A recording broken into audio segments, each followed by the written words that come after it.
What's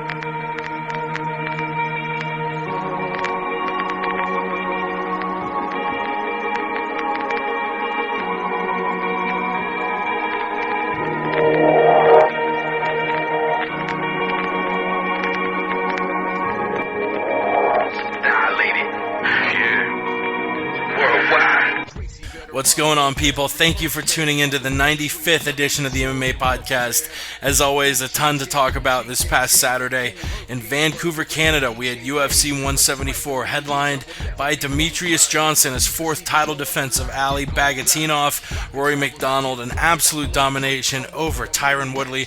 We'll talk about that whole card. We'll talk about today's news.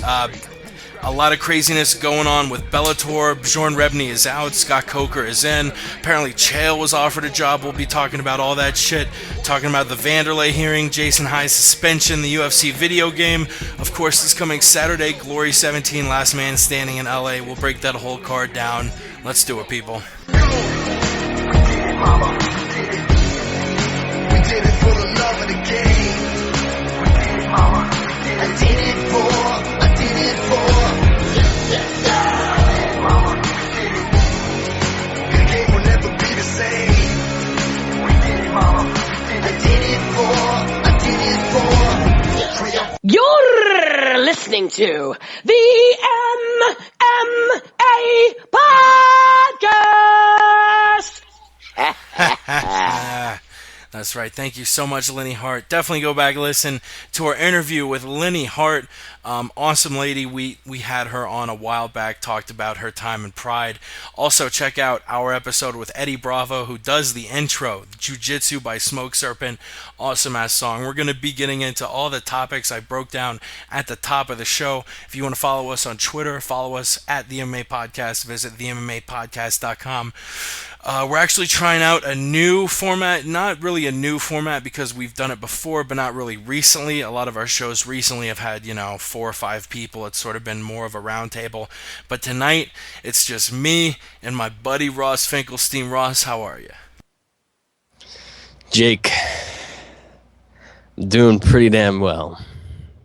It's just me and you tonight. It's kind of peaceful. We don't have Yao. We don't have Alan. And best of all, we don't have Ramses. Amen. Yeah, Ramsey's always known to throw out the MMA work stuff. Follow Ramses on Twitter at The Aunt Jimmy Show. Follow Yao at Yao the Truth. He's going to be taking on Allen very soon, July 4th in Las Vegas, International Fight Week. The rematch, Yao versus Allen. Follow Allen at Westland Eagle AH. His brother, Hiro Shinwu, he will be along on the trip. The 5 of us are all going to be splitting a room at the Mandalay Bay. It's going to be craziness. Follow Ross Finkelstein, E before the L. Follow our correspondent. He's been on the round table a bunch. P Money at Sweet Pappy Jones. He's actually going to be at Glory 17 on press row, giving the play-by-play, giving us some analysis. It's going to be all good going on, and we are going to break down that card at the end of the show. Glory 17, Last Man Standing. A lot of really awesome fights. The prelims on Spike have Kai Holland back against Andy Risty. That's going to be an awesome fight. We got Mirko Krokop, a featherweight contendership tournament, and of course the Last Man Standing, an 8-man middleweight tourney. We're going to be talking about all 8 guys in it.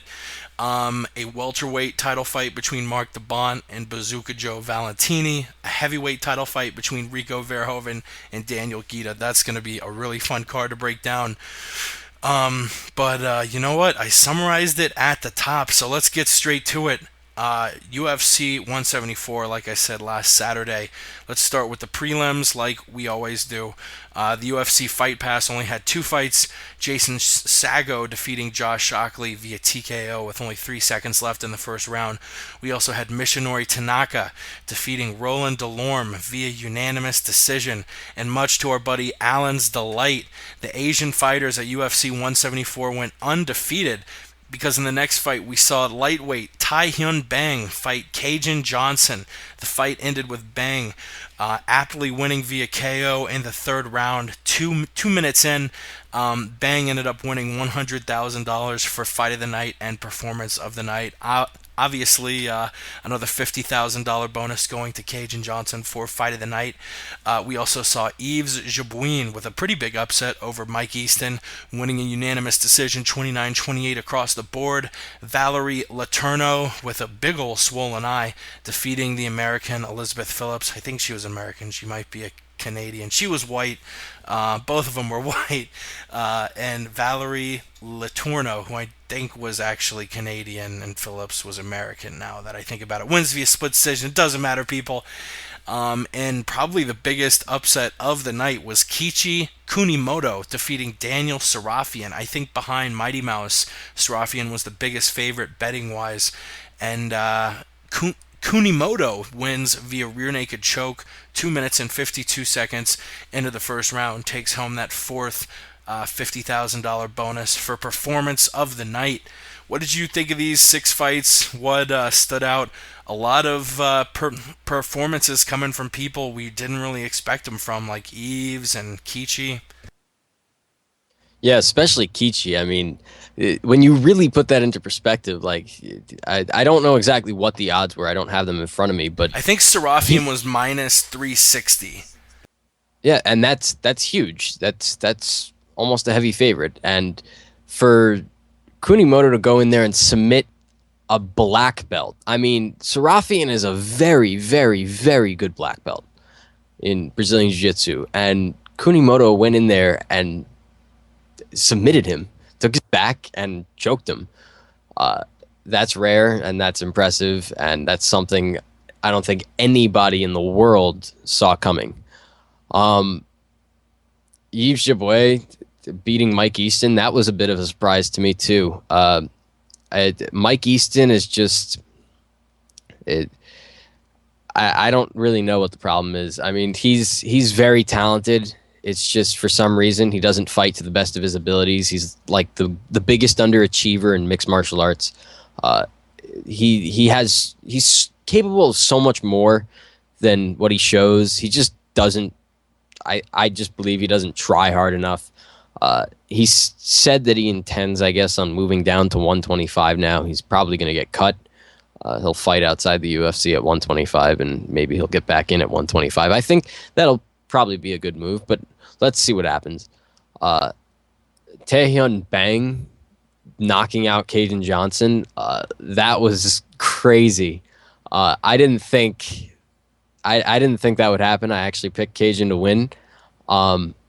I didn't think Bang could pull off a performance like that, but Bang looked incredible. I mean, he dominated Cajun. He won the first 2 rounds, and then he just sealed the deal in the third. Oh my God, that was like that was. At first, I thought he was getting I thought immediately, all right, bring in the stretcher. He's getting carried out, because the way he hit the ground and just the way he was laying there, it looked like a really brutal knockout. And especially after watching The Ultimate Fighter and seeing him get knocked out so brutally on The Ultimate Fighter, it makes you think. I mean, 2 in a row, damn. Yeah. Get a stretcher. Yeah. That's some brutal stuff. I mean, you know firsthand what it's like to suffer some concussions or knockouts, and multiple is not good. So I think Cajun Johnson should probably look into a different profession at this point. He's been fighting for a while. He finally fought in the UFC. He fought in his hometown. He got knocked out. At least he got to fight. But after a couple knockouts like that, you got to really rethink your profession. Mishinori Tanaka, he's like, I love this dude. He is so slick on the ground. He is just a master grappler. And it makes it very interesting, because the bantamweight division is starting to really heat up. Like, we're really starting to see a new surge of contenders, and just people are really rising to the occasion. And now we can throw in Tanaka, was pretty much the top consensus #1 bantamweight prospect outside of the UFC. And now he's in the UFC. He's 10-0. Roland Delorme is tough as nails too. He is a really, really, really, really, really tough fighter, and very underrated too. And Tanaka just handled him. So I'm really looking forward to Tanaka's next fight. And just with all the grapplers in the division too. I mean, we got guys like Aljamain Sterling, the Funk Master, our boy. You've got, I mean, Dillashaw's a grappler at heart. Rafael Sunsao is a great grappler. It's just, I mean, Faber and oh my God, so many great style matchups. And What about, I look forward to seeing Tanaka. Well, what about Eves versus Tanaka next? Put two winners from the same card up against one another. That's not a bad idea. Honestly, I think Tanaka would smoke him, just style-wise. I mean, Eves is definitely a solid fighter, but he's just... Tanaka's like... Has yet wow. to lose in his MMA career, now has double-digit wins. 10 wins, 5 by submission. And the guy who started the night, I mean, Jason Sago, talk about just a near perfect performance. I mean, the dude went out there, just dominated Josh Shockley and looked great in his UFC debut. That's a guy we really have to look out for. He is a finisher. I mean, every single fight he's won, he is finished. He has, I think, 7 submissions or 8 submissions, 2 knockouts. I mean, he's a monster. And I mean, you got a lot of lightweight guys now coming into the UFC. You got Nick Hine a couple weeks ago. He made his UFC debut, and now you have Jason Sago. I really am looking forward to a lot of these new contenders, and there's so much more talent. Yeah, Sago coming from Canada. Josh Shockley looks exactly like the homeless guy who stands out in front of my liquor store every day. Like a very, very sharp resemblance. Trying to think of anything else. I mentioned the Asian fighters went 3-0 with Kichi, Bang, and Tanaka all winning at welterweight, lightweight, and bantamweight respectively. Do you think any of these guys right now can make a run at a championship, or is the talent not quite there yet? On the prelims, I think the guy with the best chance out of anyone right now, but he's still so green, is Tanaka. I mean, Sago is very talented. Tanaka is very talented. Kunimoto will never make a run at a belt. Yves really will never make a run at a belt. Taehyung Bang, even though he got that awesome knockout, of course, will never make a run at a belt.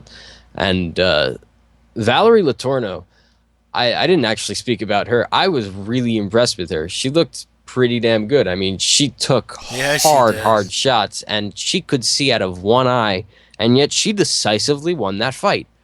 She is a tough girl, and her only losses, I think, are to Alexis Davis, and I'm blanking on the other. I think it might be Kat Zingano, but I'm not sure. And, I mean, those aren't two people you should be ashamed to lose to. And I think they were both split decisions. Her only 3 losses are to Sarah Kaufman and Alexis Davis, both in 2007. And in 2012, a loss to Claudia Gadelha, who is one of the favorites to be the first UFC women's strawweight champions.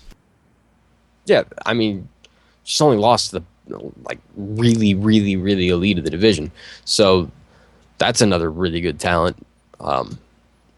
Obviously, it's kind of difficult to say anyone at 135 in the female division will be a contender or contend for a belt, because, I mean, yeah, she could probably get a title shot maybe if she strings together a couple good wins, but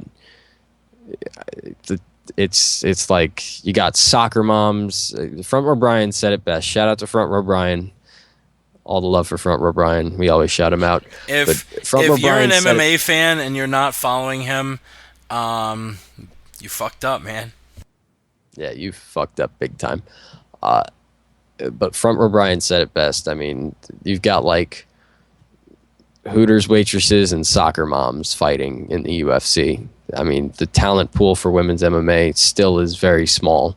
There are a lot of really good girls, but it's not like there's just an entire plethora, like you have so much talent around the world to choose from, because there really isn't. I mean, it's rare. Women aren't going every day, I want to fight, because it still is not like a huge, widely accepted thing. So I mean, The Ronda is just so far above everyone that there's just no one who can contend really. Yeah, the last couple years with the formation of the women's 135-pound weight class, Ronda was the first champ and has dominated pretty much everyone put in front of her. Thinking about it, tough 20 and the formation of the women's 115-pound weight class. You think there are any women right now at 135 who might be able to make that 20-pound cut down to 115? Yeah. I mean, someone who's coming in to the UFC apparently, and I guess we're going to address it a little later in the show. Rin Nakai. I mean, Yeah. she's what 5 feet 5'1". She's just huge. Like she's got a ton of muscle. If she dropped that muscle, she would easily make 115. But that would, I mean, take away from what makes her her. She's so good because she's just so damn muscular. She's not exactly a fantastic striker. That's a really tough one. I'd have to pull up the division and really look in depth. That's I mean, just trying to think. Maybe Jessica Andrade could probably make because she's what 5'2". A lot of the really short girls in the division. Liz Carmouche, she's like 5. What is Liz Carmouche? Isn't she like 5'4" or something, like 5'3"? She could probably make it too. Although she is fairly muscular, so that would probably be a very difficult cut. Yeah, I think I remember, if I'm remembering it correctly, my buddy Mike Hammersmith from MMA Valor saying when Jessica I first joined the 135ers, saying that he thought I was a natural 115er, but looking now, she is 5'6". Yeah, I wouldn't. I don't think Jessica I should fight at 115. I think 135 is a better fit than 115. 125 is her best weight class. If she could fight there, that would be the best place for her. But yeah, 135 is better than 115. 115 would just be a little bit too much of a cut, I think, for her. 135, she's already shown she can compete with the best in the world. She went toe-to-toe with Sarah Kaufman, beat her, got the loss taken away due to bullshit reasons. And then the Alexis Davis fight, which she lost a split decision. I mean, that was a very close fight that I scored for Jessica I, personally. So, and a lot of people did. So she's already shown she can compete with the best in the world. So I don't think she should drop at all. Word, yeah, she's 10-2 now. Her last fight, obviously, that loss this past February to Alexis Davis at UFC 170, the split decision loss. 27 years old, fighting out of Cleveland, Ohio. We'll try to get her on the show eventually. I guess let's move on to the main card after we got totally off track, started talking about Jessica I. We saw the big boys fighting, 2 fights at 205 and 1 at heavy. The first fight was a 205-pound fight, a light heavyweight fight would be the less retarded way of saying that. Ovince St. Preux versus Ryan Jimmo. A pretty interesting sub in the second round. Ryan Jimmo starts screaming, "My arm is broken, my arm is broken." Which he would have saved himself a little bit of damage if he just would have yelled tap, tap, tap. But his, one arm was trapped, the other one was broken, and he had to verbally tap out in the second round. 2 minutes and 10 seconds in, OSP winning that one at heavy. We saw a pretty controversial split decision. Pretty much every media outlet scored the fight 29-28 to Schaub or 30-27 Schaub. But really the only round he definitely won was the third round. The first couple rounds were both sort of up in the air, and the Pitbull, Andrei Arlovsky, defeats Brendan Schaub. Split decision, 28-29, 29-28, 29-28. The Pitbull moving on. It's yet to be seen who will fight next, obviously. And another fight at light heavy. Ryan Bader defeating Rafael Cavalcante in just a really one-sided, boring, shitfest fight that I don't even want to think about because it bored the fuck out of me. But Bader was very dominant. Actually, at the post-fight presser, he and OSP were talking about fighting one another next and pretty soon. So that would be a pretty interesting fight. Both guys still pretty young. Bader a little bit more experience fighting in the top tier of the UFC. Both of them wrestlers. OSP, a former football player for the Tennessee Volunteers, a rival of my alma mater, Florida Gators. And actually, Tim Tebow was there at the Rogers Arena. Got booed heavily.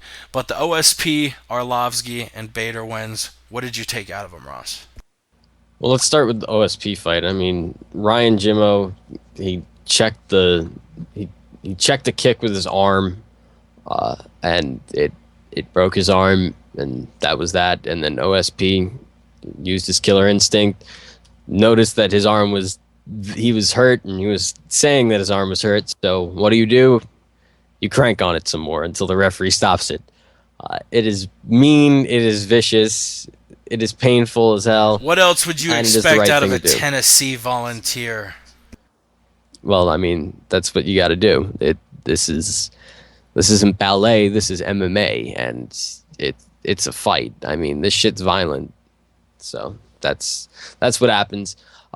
OSP has looked absolutely fantastic against absolutely no one, which isn't like a bad thing. It's not like, oh, OSP sucks. I'm not saying OSP sucks by any means. OSP is a very, very talented guy, a very talented fighter who has a lot of promise and is still fairly young, only 30 years old, 31 years old. So he still has time to progress. He's a great athlete. His only loss in his last 14 fights, 13 fights, 12 fights, something like that. I can't remember the total number of fights, is Gegard Mousasi. And that's nothing to be ashamed of. It's time for a step up, and the Bader fight is a big step up. That's actually a very, very, very good matchup. I guess we'll get into that later, but I really like that fight. It'll be interesting to see if he can actually rise to the occasion, and if he beats Bader, I mean, that's really big. That's really, really big. He'll move into the upper echelon of the division. He'll start fighting contenders, and who knows, we could see OSP fighting for the title maybe. The Arlovsky-Schaub fight, it was the wrong decision, but it wasn't a robbery. I totally agree. Brennan Schaub should have won the fight. But Andrei Arlovsky, Schaub just didn't make it convincing enough to justify a robbery. And you look at the damage. The damage is a huge factor in fights.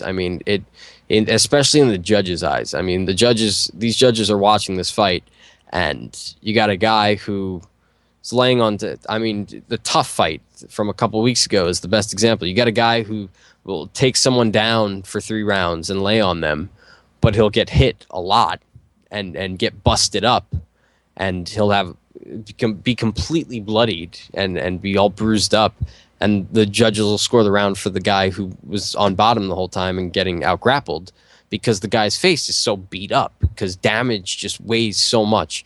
So the fact that at the end of the fight, Brendan Schaub's face looked like he was hit by a baseball bat, and all of a sudden he had an alien growing out of his cheek, that didn't help his case at all.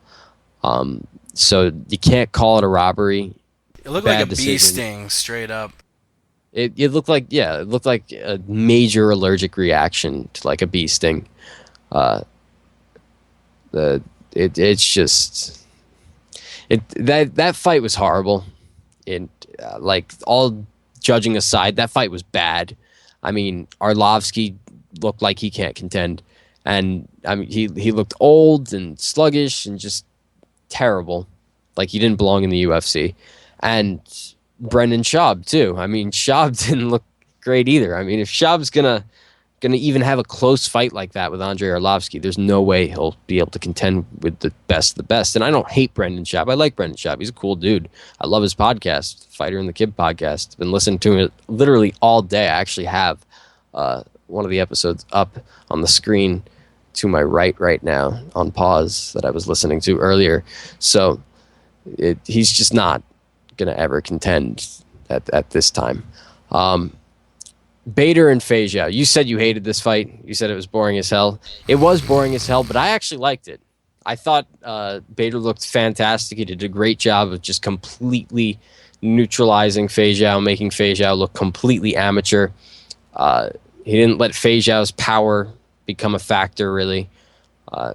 He got him down and just absolutely dominated him. When Ryan Bader fights like that, he's really one of the best in the world. Can he ever get over that hump? I really don't know. It's going to take a lot of work. It's possible. I mean, guys can have rough patches earlier in their career. We've been talking about this over and over and over again. Guys can have rough patches early on in their career, and they can just have a complete career resurgence, like Matt Brown and like Robbie Lawler, who are going to fight in the main event of UFC on Fox in July for a world title shot. I mean, if you told me 2 years ago that was going to happen, I would have said absolutely not. But here we are. So Bader could rise to the occasion, but let's see what happens. I was very impressed, though, with Ryan Bader. He looked very, very good. Who next for Andrei Arlovsky? A lot of people that go back to the era when he was a UFC champion. Guys like Big Nog, Barnett, Overeem, newer guys like Stipe Miocic, Ben Rothwell, a bunch of options next for the Pitbull. Yeah, it's this is an interesting one because I mean he won the fight, but he kind of lost the fight. But in Dana's eyes, no one won the fight, and Arlovsky just looked horrible. So it's kind of interesting. They could go one route. They could match him up with someone like the guy who debuted a couple weeks ago, Ruslan Magomedov. He's someone who could be matched up with Arlovsky next. He beat Tim Sylvia right before getting into the UFC. So I think Arlovsky would be fitting. That'd be a pretty cool old school versus new school kind of matchup, even though Magomedov is, I think, like 32 years old. So it's not really new school. But the other route they could go is they can go with someone who's a bigger name, someone like, I don't know, if Frank Mir returns, Frank Mir, or Stefan Struve, the winner of Struve versus Mitrione. That's going down in a couple weeks at UFC 175. There are a couple interesting ones out there. Yeah, I'm looking now. I'm pretty sure Ben Rothwell, his 9-month suspension for testing for high levels of testosterone when he was given a TRT exemption, which is kind of crazy. I think his suspension is going to be coming to an end soon, so that would be a pretty fun fight. A ton of options, and honestly, for us to sort of guess, I mean, it literally could be anyone. It could be Stipe if they want to push him up, or Reem, or Gabriel Gonzaga. Like I said, Mir. I honestly, ton of fights.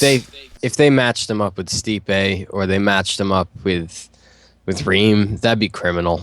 I mean, especially after that fight, the way that fight went. Yeah, I agree. Honestly, if they matched him up with Reem, holy crap, we could possibly see the first death in the octagon if they matched him up with Overeem. And if they matched him up with JDS, Fedor in AA, yeah, Junior would end his life.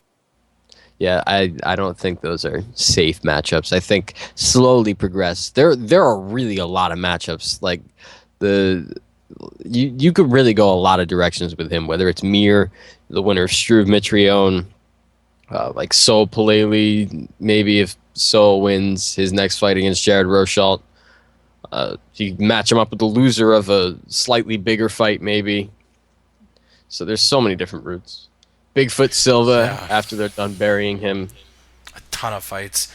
Let's. Oh shit! I should have played the Dana quote where he said he literally buried Bigfoot Silva. Where the fuck is it? There it is. And we literally buried the guy. That's right. Dana White literally buried Bigfoot Silva. Let's move on to the co-main event where Rory McDonald just dominated Woodley for the entire fight. Woodley looked lost. I mean, just Rory just keeping that distance perfectly. One of the best fighters in the UFC as far as keeping range, working an outside jab. He's a really big welterweight. Honestly, probably a natural middleweight, but he seems to make the cut really fine. So, you know, he's the perfect size for a welterweight, and just kept the distance perfectly. Looked absolutely amazing. Honestly, I mean, one of the best performances of 2014. You know, it wasn't a finish, but the guy looked absolutely dominant from pillar to post. What did you think of Rory versus Tyron? Yeah, this was, like you said, this was one of the best performances of 2014. One of the best performances in a very long time. I mean, I've been a doubter of Rory McDonald as of late. I just think he kind of hangs back a little bit too much, and he doesn't really go in for the kill. And Dana doesn't White really called him a choke artist. Yeah, but wow. I mean, he didn't need to get the finish here. He just showed this was a showcase fight. It was a fight for him to showcase his skills in front of his hometown crowd and to make a statement and say, I'm here, I'm still in this division, GSP's gone, and I'm replacing him. This is my division. I want a fight against the champion. It was textbook perfect. His striking was so precise. All the work he's doing with Faraz and all the guys over there at TriStar is perfection. He looks phenomenal. And to take down Tyron Woodley, to seal the deal with a takedown in the third round, it's just it's that cherry on top of the sundae. It's perfect. It's absolute perfection. They pulled off a perfect fight. Rory pulled off an absolutely perfect fight. He fought a close fight against Robbie Lawler. And his only other loss, the Carlos Condit fight, he was winning the fight on the scorecards up until the finish. He would have won a split decision if that fight went just another couple seconds. So he is here to stay. And after that performance, I would not object to Rory getting a title shot first over the winner of Lawler-Brown. The winner of Lawler-Brown really deserves a title shot. I mean, especially Robbie Lawler. You look at what he's done, a rematch. He went 5 rounds with Johnny Hendricks, nearly beat Hendricks. Yeah. Brown on a 7-fight winning streak. Yeah, I mean, if he beats Robbie Lawler, that's amazing. But I still wouldn't object because there's still some time. I mean, you could book that fight, say, end of September, October maybe, or Rory didn't seem hurt at all. I mean, he had no issues. He didn't take any damage throughout that entire fight. So he could probably have a quick turnaround. Maybe if they're still doing that card at MGM on August 30th. I was going to ask, we hear a lot of times people, saying, oh, I want the belt, I want a title shot. We saw Rory go with the not so traditional route of saying that he understands the winner of Lawler-Brown probably earns a shot more than him, and he's willing to fight again, and gave a speech we're not really used to hearing that often in the UFC. What did you think? You like it? Do you think he should be saying he wants the title shot? No, I hate it. I absolutely despise when a fighter says that. I mean, you're what do you want to do? What do you want to do in MMA? What is your goal? Being a company man. But what is your goal? I mean, he's being a company man. How is he being a company man? How is that helping the company in any way? Oh, I'm okay with them getting a title shot. It's okay. No, you want to say, no, fuck that. I want the belt. I want the title shot. I beat all their asses. I'll beat everyone's ass. I'll beat Hendrick's ass. I'll beat Lawler's ass if we rematch. I'll beat Brown's ass. I'll beat Dong Hyun Kim's ass. I'll beat Hector's ass. I'll beat everyone's ass. It doesn't matter who you put in front of me. I will beat them all. People from Canada are too friendly. It doesn't matter. You got to market yourself. This is a very difficult business. This is a very difficult industry because it is a sport, but it's more entertainment than it is sport. Because at the end of the day, whoever can market themselves best and obviously put together some wins is going to get the fight, is going to get the big fights. Rory needs to say that he needs to show interest. He needs to show that he wants to be champion. If you don't show the interest to be champion, if you say, yeah, no, they could take the title before me, it's okay. What's that? No, that's not showing enthusiasm. That's not showing that you really want it. I mean, if you really, really want it, if it's burning inside you, if it eats you alive, like so many young, hungry fighters, like Aljamain Sterling at Power MMA, like Ali Aquinta, like Eddie Gordon, who, I mean, looked awesome. It was an okay fight, but he still, I mean, though these are guys who really want it. If Rory McDonald really, really, really wants it, then he would say, no, fuck that shit. I want the title shot. So I don't like that. I think that is horrible. You need to market yourself as best as possible because at the end of the day, that's the only way you're really going to make money, and that's the only way you are going to get the big fights. I love your take. Passionate, very passionate. Final question before we change gears and break down the main event. Who next for Rory Mack if he does fight one more time before getting a potential title shot? This one's interesting because most people would say the logical fight is to do Rory versus the winner of Hector Lombard versus Dong Hyun Kim. But if you do that, you kill off a contender in a very, very interesting welterweight division, and no one really wants to see that. I mean, why do you want to kill off a contender and ruin this amazingness that we have at 170? So I think the most ideal thing would probably be to match him up with Tarek Saffiedine. Tarek Saffiedine is the last Strikeforce champion. He's fought one time in the UFC. He's been relatively inactive due to injuries.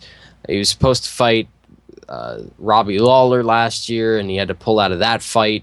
Then he was supposed to fight Jake Ellenberger, and Ellenberger pulled out, and then he fought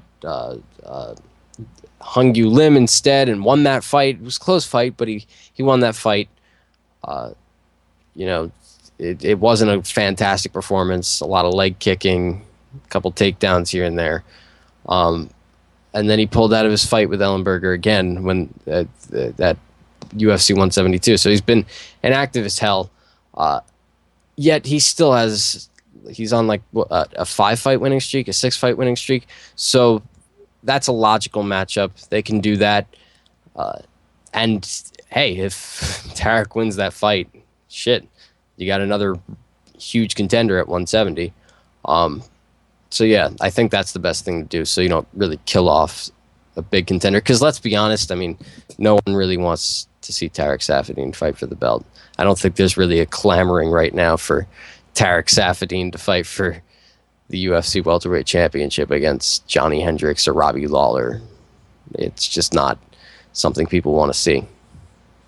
Yeah, Saffiedine Rory actually makes a lot of sense. After the winner of Lawler Brown and after the winner of Rory versus whoever he fights, I think the winner of Lombard versus Kim should probably be next in line. Hector Lombard, currently number 6. After the champion, Johnny Hendricks, the top 6 currently as far as the UFC.com rankings go.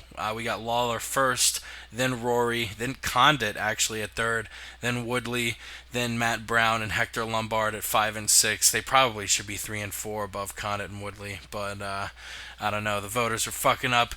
Let's move on to the main event. But first and foremost, we got to get to the stat of the day, people. Stat of the day! Stat of the day!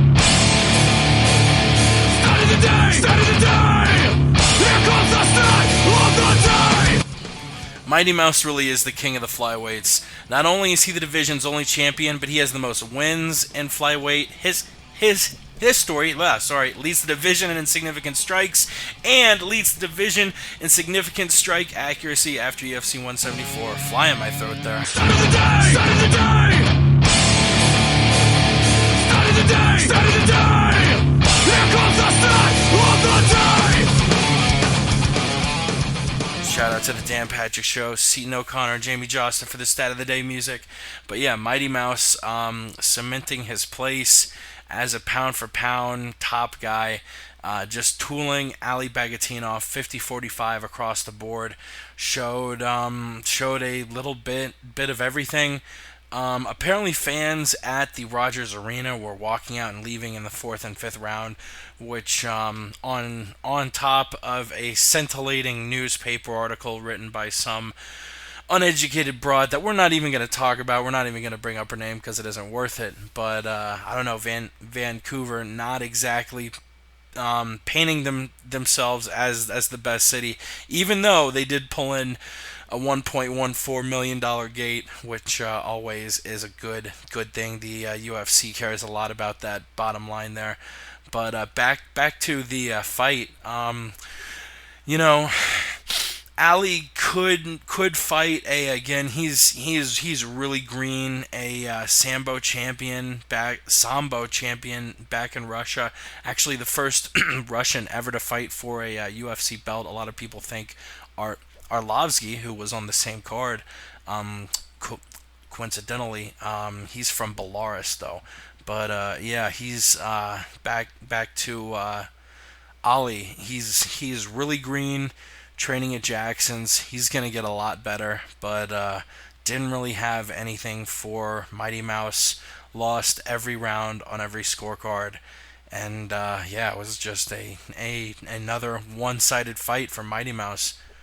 What'd you think, Ross? I don't mean to brag, and I totally mean to brag, but I'm really on the money with these, the last 5 main events. I've really hit it. From the Barao Dillashaw fight, actually starting back at the now thinking about it, the Brown, the Glover Jones shit. I haven't missed a main event in a while. I'll have to look at that later, but yeah, this fight, it went exactly how I thought it would go. I thought Ali Bagatinov would be a very tough opponent for Demetrius, and not in the sense that he would be a tough challenge, but in the sense that he would just be very durable, and kind of be like a brick in a sense. He looked kind of stiff out there. He got a couple of good takedowns, but you can't keep Demetrius down. It's literally impossible to keep Demetrius down. Demetrius just got right back to his feet every single time. And I thought that would be the case. I thought Ali would probably be the slightly better grappler in that sense. Obviously, Demetrius's double leg is much faster. It's the fastest double leg in MMA. No one has a faster double leg than Demetrius. The way he changes levels is amazing. But yeah, the story of this fight was just Demetrius. He loves that clinch, and he's got the best clinch in MMA. And he absolutely, no doubt, he has the best Thai clinch in MMA. If you're gonna beat Demetrius Johnson, it's the only way to do it is you got to find a way to fight inside that Thai clinch. I mean, a lot of fighters have figured out how to fight in the Thai clinch. You see it a lot, more so in kickboxing and Muay Thai. One guy who really does it well is Nick Diaz. Nick Diaz, if you watch the Paul Daly fight, he fights well in the Thai clinch. Daly gets the Thai clinch, and Nick Diaz just throws those body shots, and he does that against a lot of guys.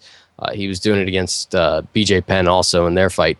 So if you want to beat Demetrius, you got to be able to do that. And even then, it's not a guarantee. I mean, he's just so good. He's so good everywhere.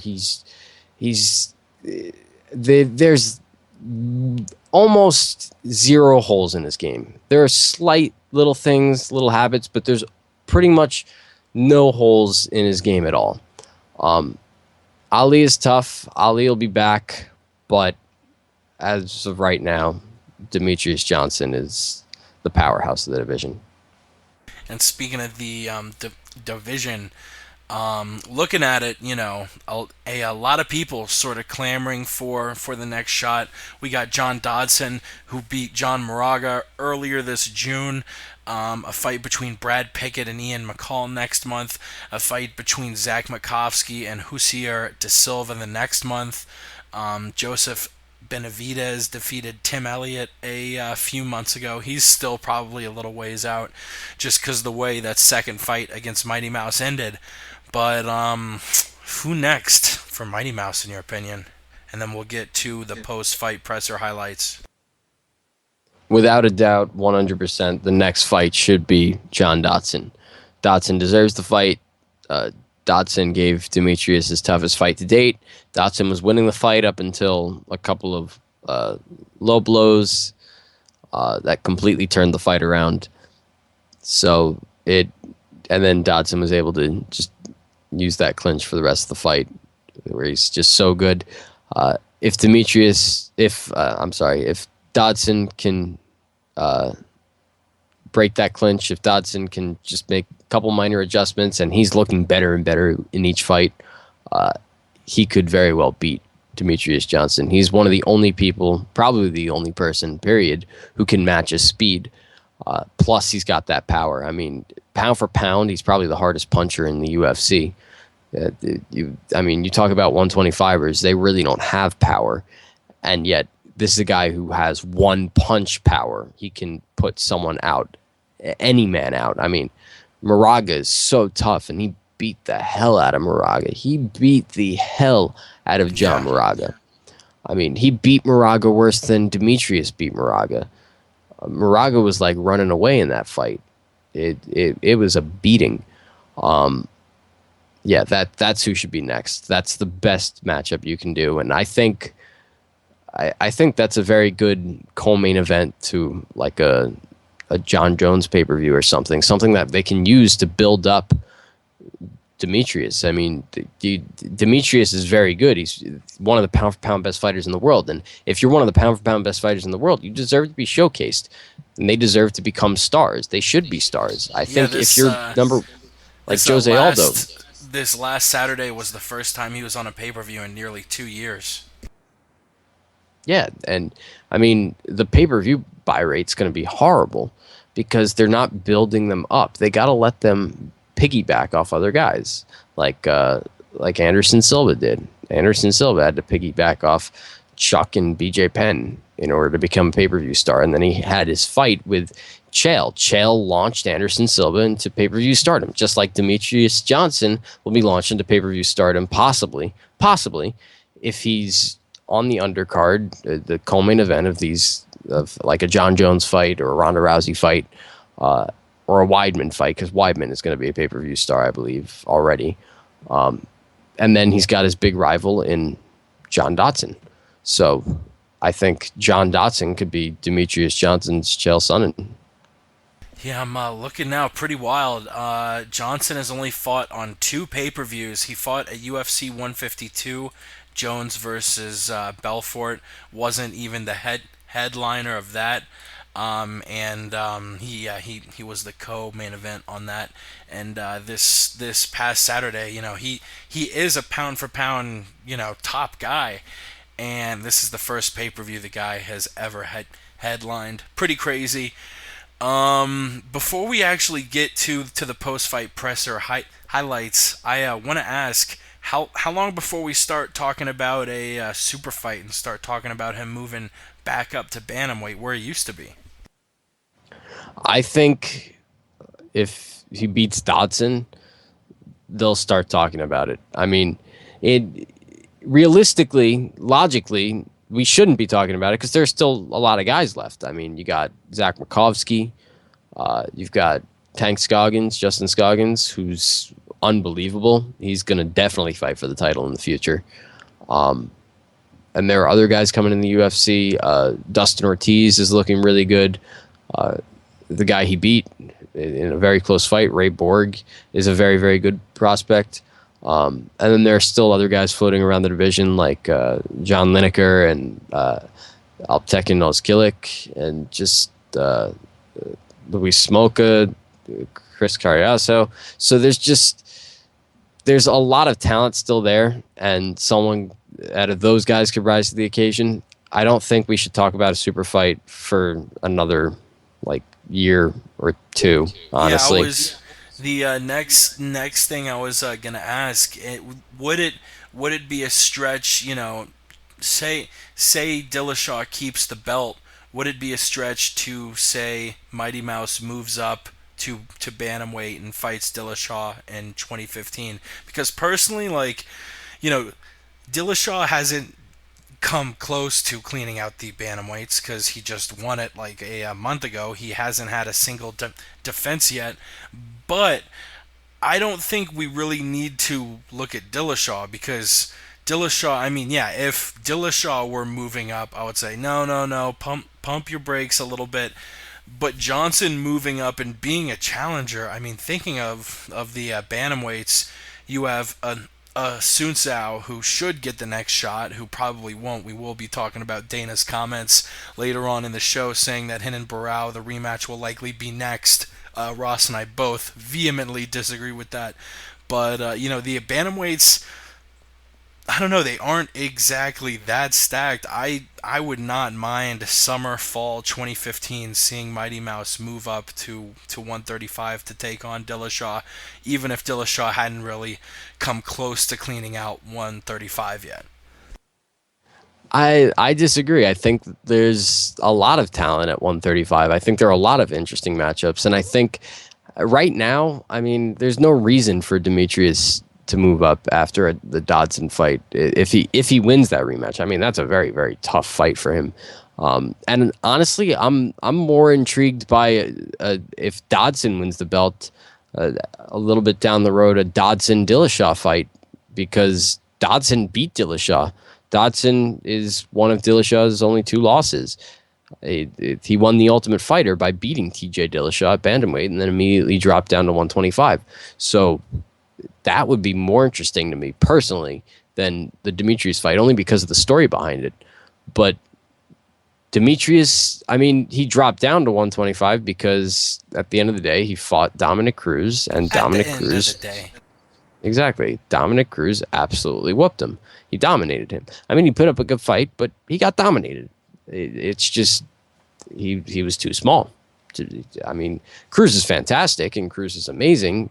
Not to take anything, not to say that Cruz only won because he's big, but size played a huge factor in that fight.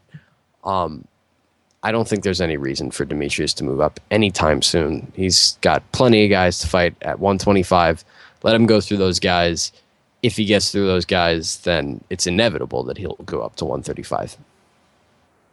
Yeah, I think the window for a lot of these super fights are only open for a certain period of time. Whether it's, we all were hooked on Silva versus GSP or Silva versus Jones, and a lot of people were talking about how huge it would be. And unexpectedly, in 2013, the window for that super fight closed. Yes, it could happen, but it wouldn't have nearly the draw it would have if it was a middleweight champion versus a welterweight or a light heavyweight champion. I heard a few people saying, "Damn, if a Mighty Mouse and a Barao keep steamrolling everyone, that would be an awesome fight in 2015." The window for that is now closed. And the UFC just seems to be really tentative pulling the trigger on making these super fights, and probably part of that are the agents of guys not wanting to do it because both of them have a lot on the line. But man, I really want to see more of them happen, and just they never seem to. Well, one of the things we got to clarify here is just because it's 2 champions fighting, it's not a super fight per se. When you really break it down, a super fight is a fight that is going to draw a tremendous amount of revenue. The revenue from that fight is going to be huge. That's what a super fight is. A super fight is John Jones versus Chris Weidman. A super fight is Anderson Silva versus Nick Diaz, even though they're not champions. That's a super fight. Those are huge, big money fights. That's what a super fight is. GSP versus BJ Penn was a super fight because it was two huge pay-per-view draws, two champions in their respective weight classes, lightweight and welterweight, fighting for the welterweight championship. That was a huge fight. To this day, it's probably the biggest super fight in MMA history. When is the last time two champions have fought one another in the UFC? I'm trying to think. That was it. That wow. UFC 90. I mean, well, if you're talking weight class to weight class. Yeah, not like interim to. Yeah. Not that. That's actually, if my memory is serving me correct, the only time there's ever been a champion versus champion fight like that in the UFC. Randy never did it. Randy never had a fight at heavy for the heavyweight title. Times. Yeah. True. Yeah, it was all separate. So yeah, that was one of its kind. But it's not like they had both belts up. It was just BJ was getting his opportunity to fight for the welterweight championship. I mean, who knows how they would have done it a couple of years back when they were talking about what's his name, Aldo going up.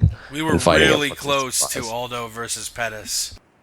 I mean, the original plans going into earlier this year, if Pettis' recovery was going to be, if he would have been ready, they were trying to do Jose Aldo versus Anthony Pettis for July 5th. I mean, they wanted the plans for that shit changed around a million times. There were so many different ideas. It was originally Weidman versus Belfort, and then they moved that back because Weidman wanted to fight in May, and Belfort wanted to fight in May.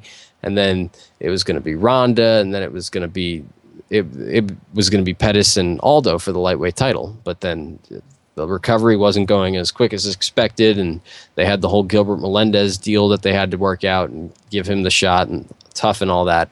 So that never happened. But yeah, it's interesting. But back to the whole super fight thing. It's got to have the big draw.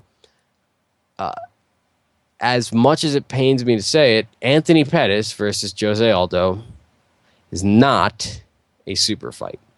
It is it's a big fight. It's a huge fight. It's a champion versus champion fight. But it is not a super fight in the sense that it is not going to do 1 million pay-per-view buys. It's not even going to do 800,000. That fight would do 550,000 pay-per-view buys, 600,000 pay-per-view buys. I think it'd get at least a smidge under 1 million, man. They're not draws. I mean, Anthony Pettis, how many pay-per-view buys has his pay? What did his fight with Bendo do? I mean, jack shit. It's because Bendo is like the anti-draw. But Pettis is not a big draw either right now. Pettis could be a star. Between Pettis and Aldo, of course, Pettis has huge star potential. He's a good-looking kid. He's clean-cut, well-spoken. Hey, I ain't afraid to compliment a good-looking man, a handsome man, handsome gentleman. I'm comfortable with myself. Yeah, Pettis has all the tools to be a star. So down the line, that could become a super fight. But Aldo right now is just not. He's not a superstar here. He's not. Brazil, forget about it. He's huge. They love him there. You bring him down to Brazil, they'll chant his name all day long. But what matters is here, and it's not a super fight here. Well fucking put. And you know what? We will move on from that. Before we get to the news and all of the Bellator craziness that actually came out today, let's get to the UFC 174 post-fight presser. Before we got to the fighters, we got to the UFC's Canadian managing director, Tom Wright, with the facts of the night. Fight of the night was Tai Hung Bang versus Cajun Johnson. Performance of the night was Bang as well, and then Kichi Kunamoto. And then we checked in with the flyweight champ, Mighty Mouse, who won a very one-handed 5-round decision over the Russian. Yeah, it was a great performance. I mean, Ali Bagautinov, he's a tough guy. I hit him with a lot of shots with my knees to his face and with his temple. I mean, my knees are hurting pretty bad. So usually the shots I hit people with in the gym with those, usually they fall down. But I think this Then we checked in with Rory McDonald with a win over Tyron Woodley. is probably my best performance in my career so far. I gotta watch the tape, but the feeling I have right now, I'm pretty happy with myself. Except closing the fight, I didn't get to finish, but things went well. Then we checked in with the Belarusian Andrei Arlovsky with a split decision win over Big Brown Brendan Schaub. Still feel like really horrible, and it's good that Dana White not here because he's probably so pissed on me. He gave me great opportunity. I didn't like my performance, my fight tonight, but for some reason I'm nervous a lot. Before the fight, when I step inside the octagon, my legs, my hands shook for some reason. I just nervous, even more than first time when I fought back 14 years ago almost. But next time, I promise, gonna be much better. Then we checked back in with Mighty Mouse, who talked about his skills being an all-around very good fighter. each time I fight, my last fight, I show that I have knockout power. And each time I fight, I want to show that I'm well-rounded. Like, if you want to fight me in a clinch, I'll be more happy to fight you in a clinch. If you want to wrestle, we can wrestle. If you want to do jiu-jitsu, we can do that. So I can do it all. I'm not just a one-trick pony. Then we checked back in with Rory about his status in the welterweight title hunt. Well, it's not that I don't want the title shot. I want it to be clear that I want that, but I respect the decision that there's two guys ahead of me that they've been promised it. But if that fight's a stinker, I'm ready to step in. Final quote belonged to Mighty Mouse, talking about his status in flyweight, who he wants next. There's a lot of challenges in this weight class that I need to fight. Dotson, I overcame him. He was a challenge, but there's plenty of guys. There's a guy in the division who has a win over me. There's Zach Markowski, so I'm just looking for new challenges. And that'll do it for UFC 174. Let's get to the news.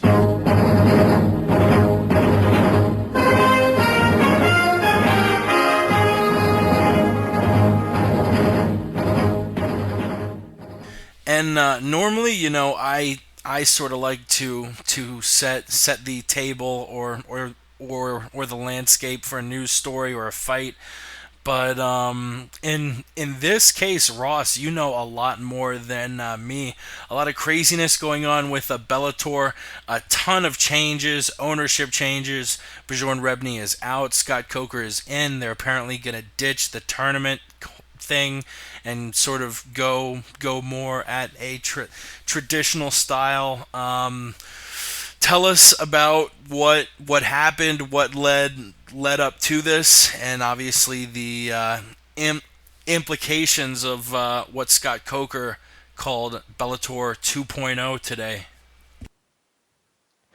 Well, this is not really, to anyone who's kind of on the inside in MMA, this really isn't a major shock to anyone. It's been kind of well known for a while that Viacom was looking to fade out Bjorn, get rid of Bjorn, and they were looking to bring in Scott Coker. Scott Coker's contract with Zuffa expired. He's free to go completely as of, I believe it was April this year. And they've been in talks, and today they reached, I guess they finally got rid of him. Bjorn kind of put up a fight. There was problems because obviously Bjorn didn't want to give up his creation. He founded Bellator. He's invested his money into Bellator, although there's, I believe, a hedge fund involved, so there's a little more to it. But it's really, really good for the company that this has happened, because it's going to bring a lot of fresh change to Bellator, and it's going to open up a lot of opportunities for the organization. Bjorn Rebney kind of developed, and this is the reason one of the big reasons why they got rid of him. just Bjorn's name had so much controversy attached to it. So many managers and fighters just not liking the guy because of a lot of the business tactics that he pulled with contracts and stuff. And that wasn't just him. That was a lot of Viacom stuff. But his name in general, I mean, got a bad look, and he represented the organization to these fighters. So fighters didn't like him. Coaches didn't like him. Managers don't like him. And when you start getting a bad reputation, when the president of the company has a bad reputation, when the guy who's the CEO and he's running things day to day, he's in charge of business, he's not well liked by coaches and trainers and managers, it's very difficult to sign big talent and to recruit good talent and good prospects. And then once you hit that situation, you start signing guys like James Thompson and Kimbo Slice. Although Kimbo Slice is a big acquisition. I'll get to that in a second. But you start signing guys like Sokaju. I mean, you get the lowest level you could possibly find, complete washed up has-beens. And that's not what they should be doing, but that's what they have to do because they can't really get all big talent. By fading out Bjorn now, they're going to, I mean, the connections that Scott Coker has, so many people love Scott Coker. Scott Coker is a very good guy. Scott Coker is, I mean, he ran Strikeforce, and Strikeforce was a very great organization. There were a lot of financial problems because he never really was, I mean, it was never financially great to begin with. But still, he knew how to treat fighters. And one of the biggest problems is he paid fighters way too much.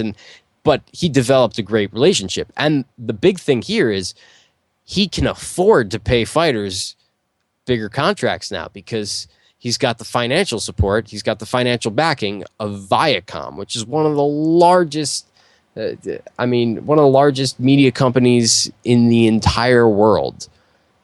Viacom is one of the largest companies in the entire world. I mean, this is a billion dollar corporation, and they're backing Bellator 2.0. So a lot of big things are in, and the tournament. That's the other big thing that came out today. More so, I think this is bigger news, even more so than Bjorn being out and Scott Coker being in, is the fact that Bellator is now going to do away with the tournament format, and they didn't really specify whether or not they're going to get rid of seasons, but Scott Coker did say MMA should be a year-round thing. So I think they also get rid of the seasonal thing, which is another thing they got to do. They got to put on events year-round. If they want to compete with the UFC, they got to put on events year-round. One of the problems with Bjorn, again, was Bjorn saw, and I'm going on a huge rant here and explain, not really a rant, explain everything. One of the big problems was that Bjorn did not want to compete with the UFC. He saw Bellator as the number 2 and recognized the place and wanted to stick to the tournament format and did not want to budge on that. And the big names of Viacom, the suits and ties, didn't want that. Spike TV didn't want that. They wanted to compete with the UFC. They want to go after the UFC. Scott Coker will come in and he will compete with the UFC. He likes Dana. Dana likes him, but he'll go at it with him because he knows what he's doing. He's a smart guy. So that's another reason why they got rid of Bjorn, because Bjorn did not want to budge on that. Now that they'll get rid of the tournaments, and Scott did say that they'll do tournaments when it means something, when they have the talent there to do it. So we'll probably see some Grand Prix because, I mean, Scott was a K1 guy, kickboxing guy. He loves Grand Prix. He did the Strikeforce Heavyweight Grand Prix, so he has that background promoting those Grand Prix. So we'll probably see tournaments, especially with the stacked featherweight division they have and the stacked lightweight division. I mean, I would love to see a lightweight Grand Prix. You put in Chandler, you put in Will Brooks, you put in Dave Jensen. I mean, that's awesome. Or you have featherweight, you have Frodo and Daniel Strauss and Pat Curran and Patricio. Oh, so awesome. And the best part about it is now we will see proper matchmaking. We will see fights that people want to see booked, and we'll see guys not having to go through tournaments to get title shots. And it kind of looked like we were heading in that direction when they made the announcement last week or 2 weeks ago that they have the new tournament clause where if you win a tournament, you're automatically entered into a pool where you don't have to win another tournament to get a title shot. You can be awarded a title shot with a decent string of wins or something like that, which they solely made to do Alvarez Chandler 3, by the way, just to let everyone know that that's their plan. They're going ahead with Alvarez Chandler 3, which is really stupid. Although maybe that'll change now that Bjorn is out. I really hope so. It is super stupid, but it doesn't make me that mad because the first two were two of the best MMA fights I've ever seen. No, but I don't think it's going to happen now because that was really Bjorn's doing. Yeah. So I think Scott Coker knows exactly what to do. He knows that Brooks Alvarez is what should happen. Yeah. Eddie is probably gone after this fight. Although, if I'm Scott Coker, I'm having a meeting immediately with Eddie Alvarez because Eddie and Bjorn never will have the same relationship that they butted heads way too much in that lawsuit. Eddie does not like Bjorn. He really does not.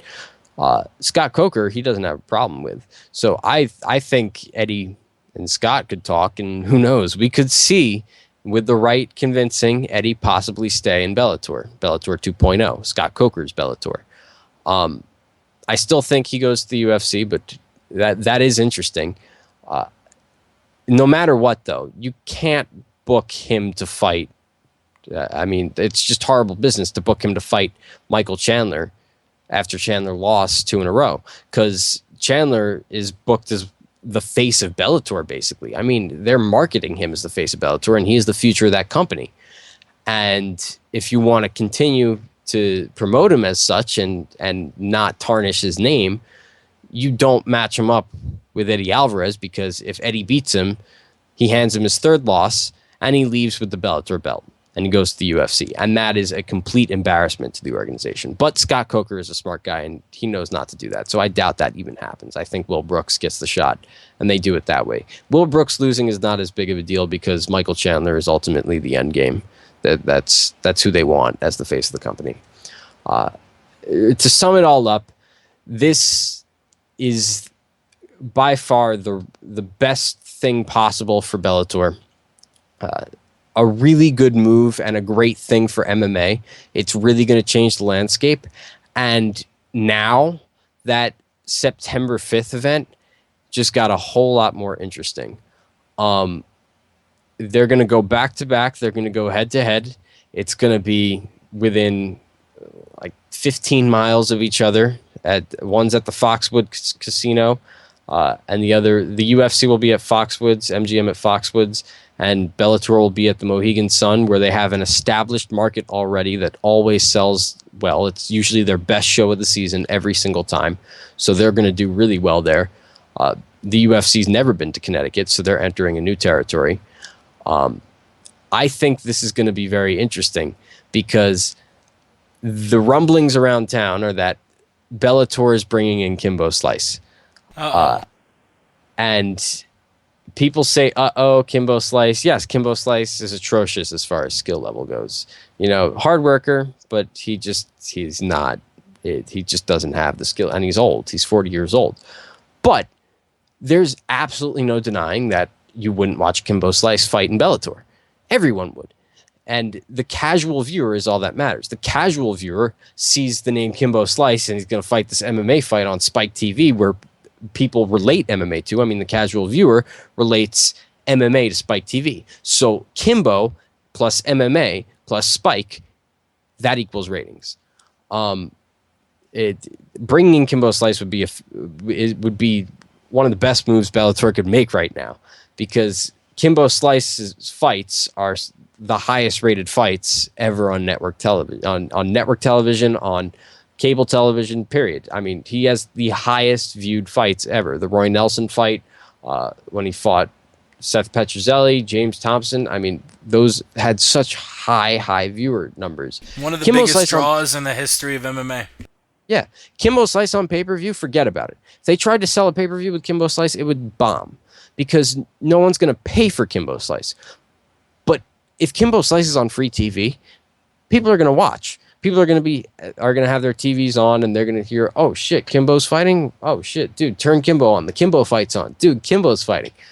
People are going to watch Kimbo Slice fight. They'll put him up against James Thompson in a rematch. Do it September 5th. Make it the main event, and promote the shit out of Kimbo on Spike. MMA plus Kimbo plus Spike TV equals money and ratings. And I think the UFC, if they do that, will beat Bellator in both viewership that night, because there are more viewers that will have eyeballs on Spike and will tune to Spike because they relate MMA to Spike than tuning into Fox Sports 1. I think they will do more viewership, and I think they will sell more tickets. That would be super fun. Sticking with Bellator, Front Row Brian dropped a bomb on us. I'll read 3 tweets he tweeted out about 6 hours ago. Quote, here's a bombshell. Viacom approached Chael Sonnen and asked him to sign a confidentiality agreement regarding becoming the Bellator president. Chael refused to sign, and talks broke off there. President Coker would have been President Sonnen. He's too loyal to the UFC, though. From Chael's perspective, it came down to loyalty, and he knows in due time his job title at Zuffa won't be broadcast or long. He's being groomed, and we only can assume Brian's talking about being groomed for the UFC president spot once Dana White steps down. Chael actually replying to FRB saying, I'm not for sale, in all caps. But yeah, some very interesting news about that. I don't want to say you're that close to the situation, but you're a little close. What do you make of all of this and Chael being offered the president job with Bellator? It just goes to show you how high in demand the American gangster is. I mean, Chael P, he retires, and just a day later, everybody wants him. I mean, he was almost the president. No, he wasn't almost, but he had the opportunity to become the president of Bellator all of a sudden. Dude, imagine Chael Sonnen's Bellator. Wow. That would be fun. That would be a lot of fun. And Chael, if you're listening to this and you ever do plan on buying or running Bellator, give me a call, because I'd love a job. But I think it's hilarious that they asked him to sign a confidentiality agreement to become the president of Bellator. I think that's like really funny. Like it almost seems like it was a joke, like a gag. Right. But yeah, that actually happened. That they tried to get Chael to be. I mean, he's a well-spoken guy. He knows how to promote. If Chael had hung up the gloves 6 or 7 months earlier, honestly, he probably would have been in the running for the next host of the Leno show. Like he's a very, I mean, shit.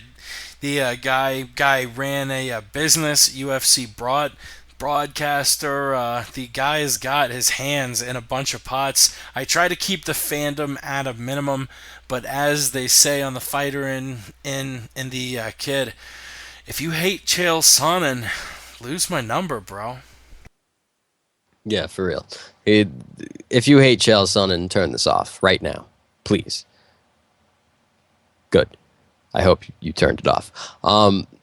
He's perfect for a role like that, but he is loyal. He is loyal to the UFC. He's loyal to Dana White, and it's only a matter of time before Chael Sonnen is an executive at Zuffa, and probably one day will be running the company. And hopefully, and not the that's kind good of for me. BS executive like Chuck or Matt who come into the office like once every few months. Yeah, no. Don't even get me started on Matt Hughes. I could go on a 25-minute rant about he's that. He's a great guy, right? Jake, don't even troll me, because I could go on a 25-minute rant about that rapist piece of shit. Matt Hughes is a pedophile. Matt Hughes is an absolute asshole, one of the worst human beings walking the face of this earth. When he's not shooting innocent animals, he's trying to pick up 14-year-old girls and barely legal girls, and he's a piece of shit. I mean, he's a married man, and he's fuck Matt Hughes. I don't even bring that name up again. Matt Hughes? Who? Fuck Matt Hughes. We had those talks a couple months back about Matt Hughes and Matt Sarah, and Sarah was on the podcast Ariel's show a couple days ago, and he was talking about it. I mean, I really wish that happened, because I really, really, really wanted to see Matt just knock the fuck out of him. I mean, Sarah would kill him. Sarah would maul him. Sarah won that fight. Fuck that shit. Sarah beat Hughes at UFC 98. Bad decision. I'm getting y'all stirred up. I'll try and take the same energy into tonight's 10 Solid Seconds of Sports, where we talk about all sports that aren't MMA. Here we go. The LA Kings win the Stanley Cup in 5 games over the New York Rangers. San Antonio Spurs win the NBA Finals in 5 games over the Miami Heat. Kershaw just minutes ago completes a no-hitter. World Cup group stage in full swing. Shockers, Spain 0-2 being eliminated early from the tournament. They were defending, expect to go far into. Hot. We said we would touch on it earlier in the show. Dana White speaking with MMA Junkie, saying that the Renan Barão rematch is likely for TJ Dillashaw. We all thought that we'd see a fight against Rafael Assunção, which Dillashaw lost. A fight against Faber, not immediate, but maybe down the road. Pretty much everyone saying that Barão didn't deserve a rematch, but Dana White saying that the rematch is likely. What do you think? I don't know. I read a bunch of comments on the MMA Junkie page. It seemed like most of them were saying fuck that, but there were a few people saying Renan Barão is obviously the next best fighter. So sort of to play devil's advocate and side with them, I probably would agree that if you take this fight, and don't look at it, and you say, who is the next best bantamweight after Dillashaw? Probably Barão. So I think that's the sort of logic that Dana and Zuffa are using. But what do you think about Barão potentially getting a rematch against TJ Dillashaw immediately? Okay. I'm just going to prepare the listener right now, whoever's listening to this. I'm about to rant. So here we go. What the fuck? How the fuck do you book a fight, a rematch, to something so dominant like that? I mean, it's one thing if Barão came out and it was a close fight and he got flash KO'd. It's one thing if it was a knockout and there was really not much more behind it. Like Chris Weidman versus Anderson Silva obviously deserved an immediate rematch. And not only that, Anderson, I mean, he had earned the right to an immediate rematch at that point, defending his belt 10 times. Barão hasn't defended his belt 10 times, although he has gone on this tremendous winning streak. I mean, 32-1 is pretty incredible, but he got dominated. I mean, from the moment the fight started all the way up until the 5th round where he was finally finished, he was dominated in every aspect of the game. He was completely outstruck. It was not close at all.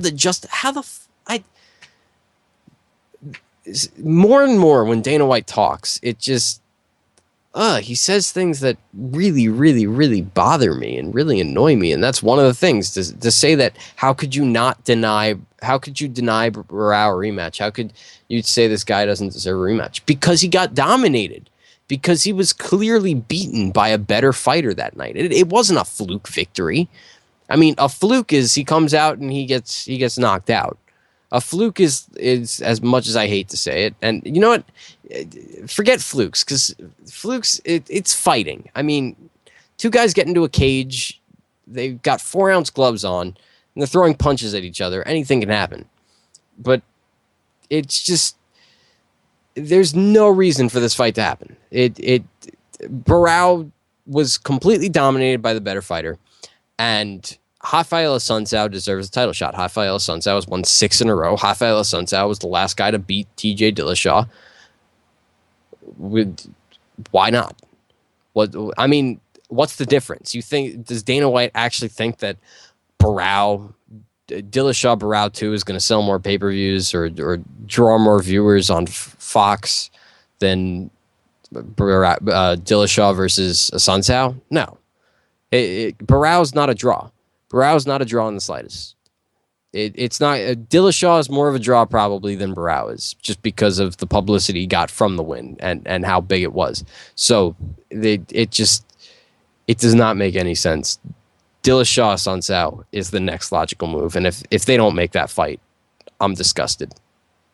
Yeah, honestly, you broke it down. You broke down every point that I wanted to touch on.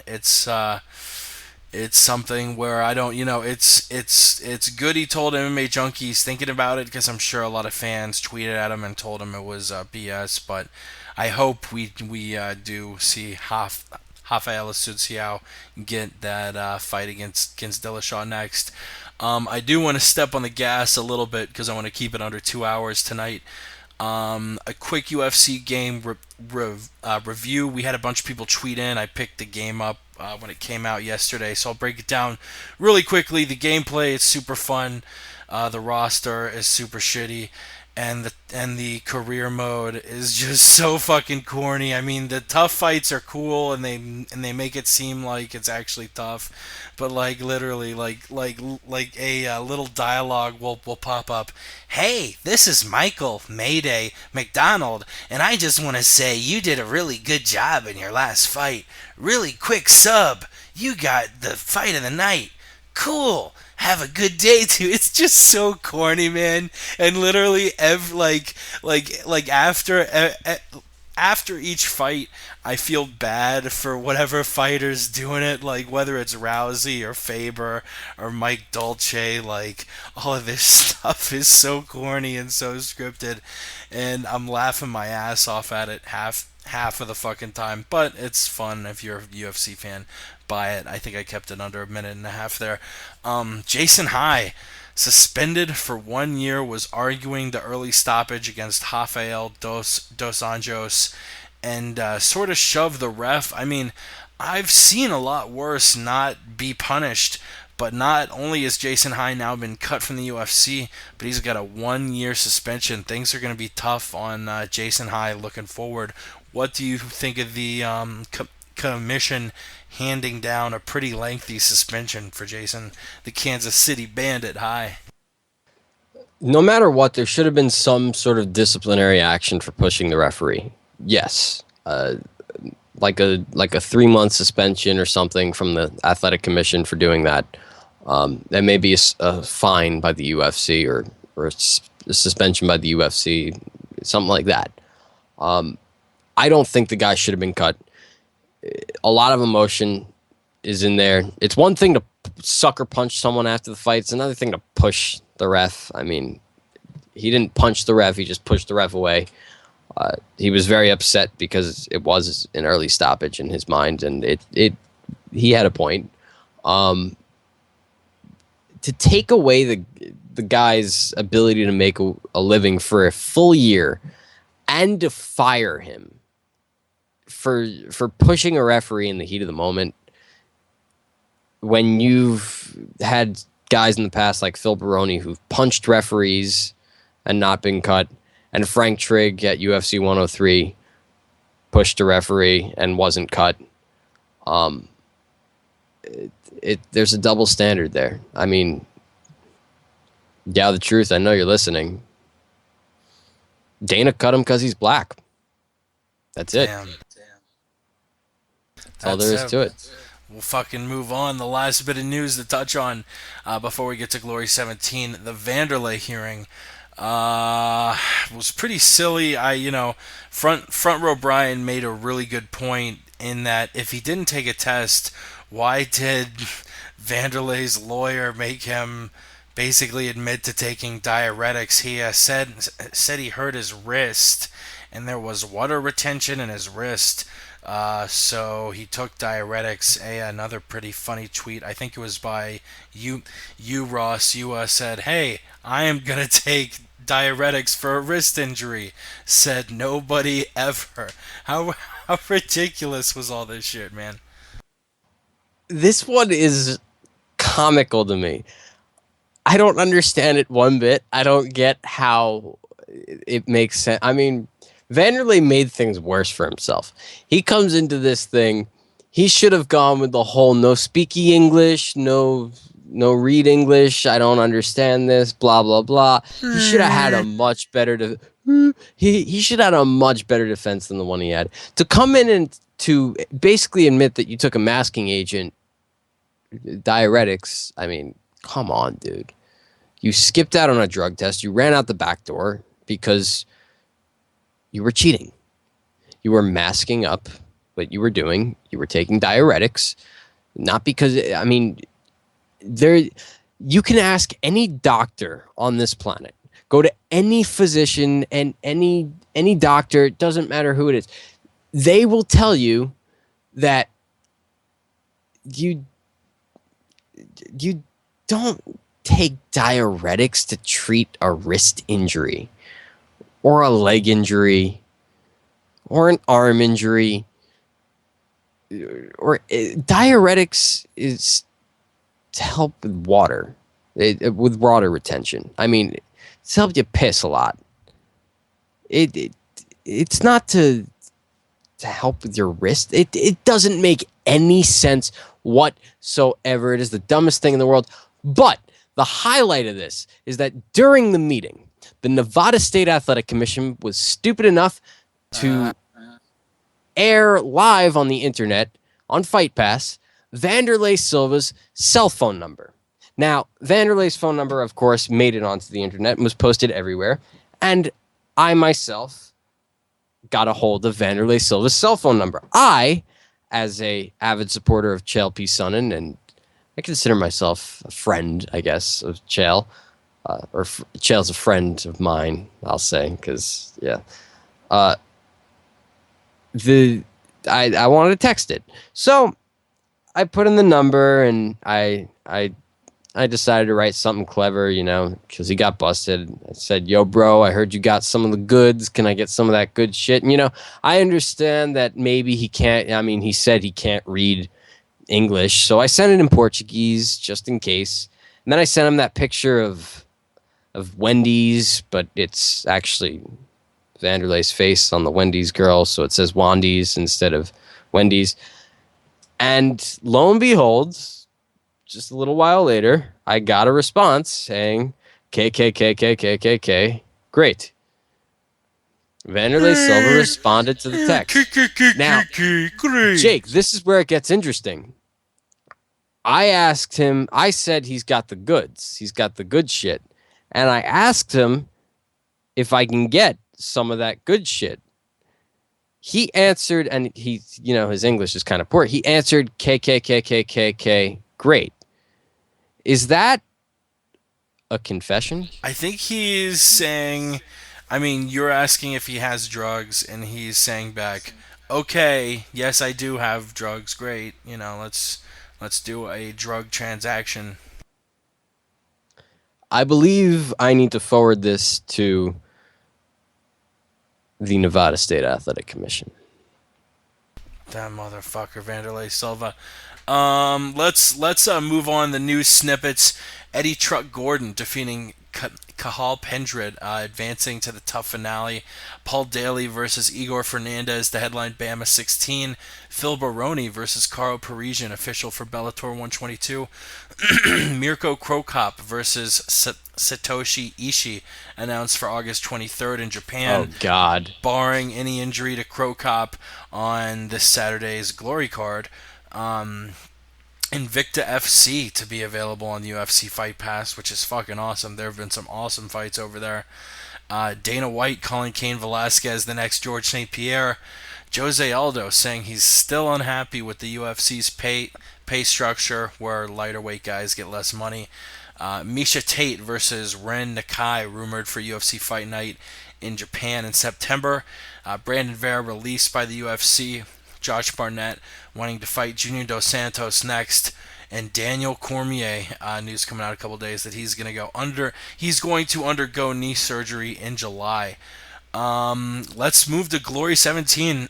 Like I mentioned earlier in the show, our boy on Twitter at Sweet Pappy Jones, he is going to be repping the MMA podcast on Press Row in Inglewood at the Forum this Saturday. Glory 17, probably Glory's best card of the year, the best kickboxing card. We got a ton of fights. I do want to keep the show under 2 hours though, so let's fly through the prelims so we really can dig into the main card. A featherweight contender tournament. The two semifinal fights will be the American Shane Oblonsky taking on the Brazilian Marcus Vinicius, and then we got Gabriel Varga taking on some Thai dude whose name is so long I'm not even going to try. Yohanbun Sinmunchai. A guy coming over from Asia fighting the Canadian Gabriel Varga. The winner of that will get a shot at the title tournament at a featherweight.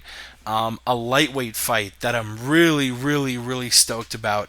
Andy Risty, who, you think not too far back, the end of 2013, Glory 12 New York won the lightweight world championship tournament, knocked out Giorgio Parisian with a left hook in the third round, defeated the Dr. Robin Van Roosmalen via KO, same left hook in the second round. Just looked to, really came out of nowhere, won both of those fights as big underdogs, then stepped up to fight David Kiria at Glory 14 for the Glory lightweight strap, lost the fight in the fifth round, really dominated the first few rounds, but just his gas tank didn't have enough going forward, and Kiria finished it in the fifth round to knock his record down to 44-4. He's taken on one of the top U.S. prospects, Kai Hollenbach. 17-2, hasn't been doing it too long, but his lone two losses come to a guy who I think is the best welterweight in Glory, Nicky Holtzkin, and a guy who I think is the best lightweight in Glory, Giorgio Petrosian. This is going to be a really interesting fight against Risty. Both of them are in that same category of, I don't know if they are the best, but they are, if not the best, a step under, not too far off. So I think this is a matchup we might see 2 or 3 times before both guys' careers are over. Both of them are relatively young. Hollenbeck's 27, Risty's 32, but I mean, we have guys fighting into their early 40s, which is a great segue into the heavyweight fight.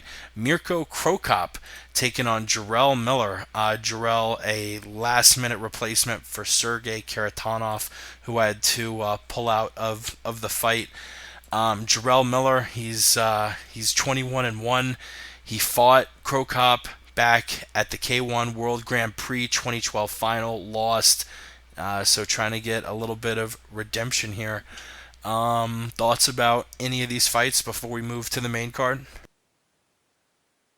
Yeah, Risty and Hollenbeck, that's really fun. I'm really, and to get this on free TV is like, wow. I mean, the whole you're getting 2 cards in one, basically. You're getting basically a card in itself on Spike TV with all these undercard fights, so to say. You're getting a featherweight tournament. You're getting this huge lightweight contender fight. You're getting a huge heavyweight fight, a rematch between Krokop and Jarrell Miller, and I'll get to that in a second. But Risty and Hollenbeck, both guys hit incredibly hard, and both guys are fairly aggressive too. that's, I think, going to play into Hollenbeck's favor. Risty in his last fight was knocked out. He got caught. That was that. And I think in this fight, I think Risty is really talented. And, I mean, if he can avoid getting his chin checked again, he might be able to. I don't know. This one is really tough. I think I'm going to go with Hollenbeck just because he's one of the top prospects right now, and I think he's incredibly underrated and incredibly talented, and I just think he's going to be able to put Risty's lights out. Again, I think Risty's going to get knocked out for the second time in a row. I just got that hunch. But the fight I'm really looking forward to is Crow Cop and Jarrell Miller, because Jarrell Miller, this is a little not very well-known fact, but Jarrell Miller is actually one of my first kickboxing coaches.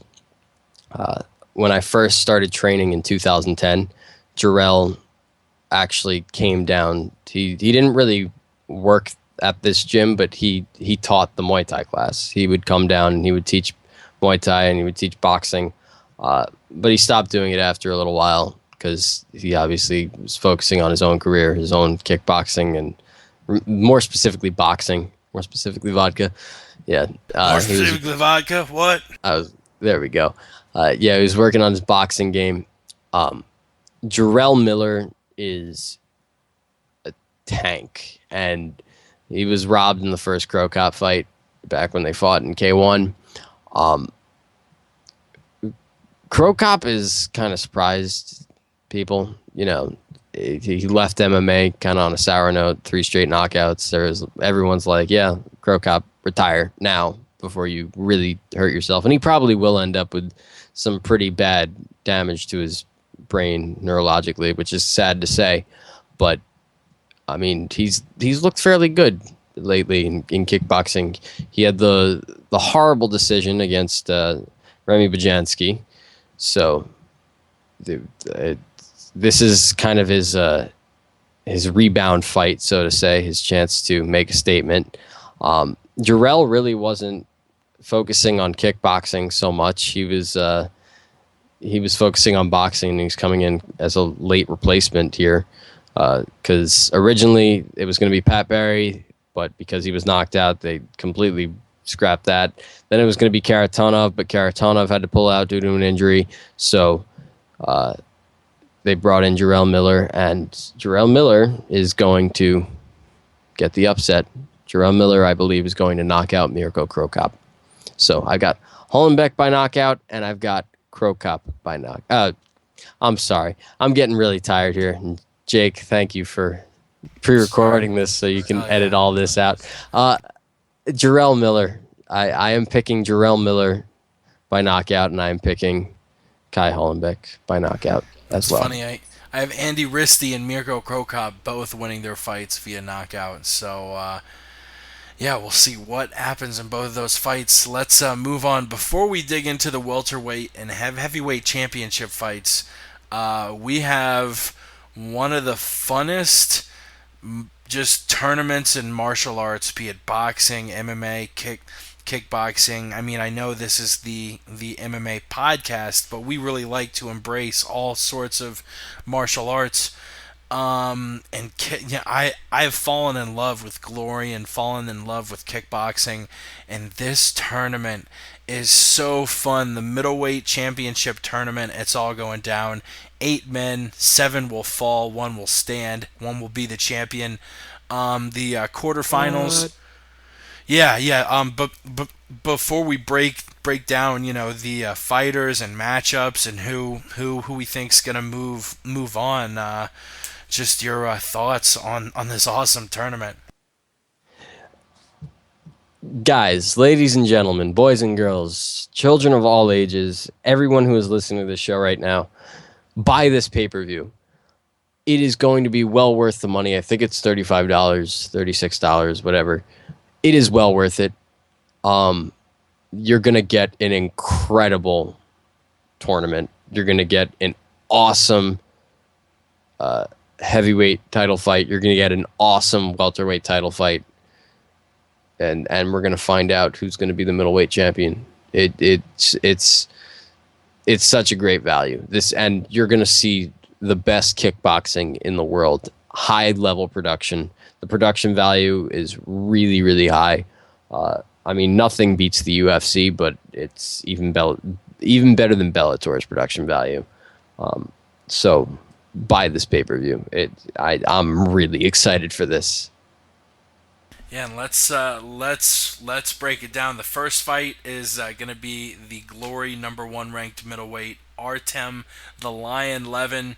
A lot of people say he is a lot like boxing pound for pound champ Floyd Money Mayweather, because he's just so excellent at defense and so excellent at rolling the shoulder and so excellent at taunting when he knows he's got the fight, whether he's putting his hands down or doing a little bit of the Ali shuffle.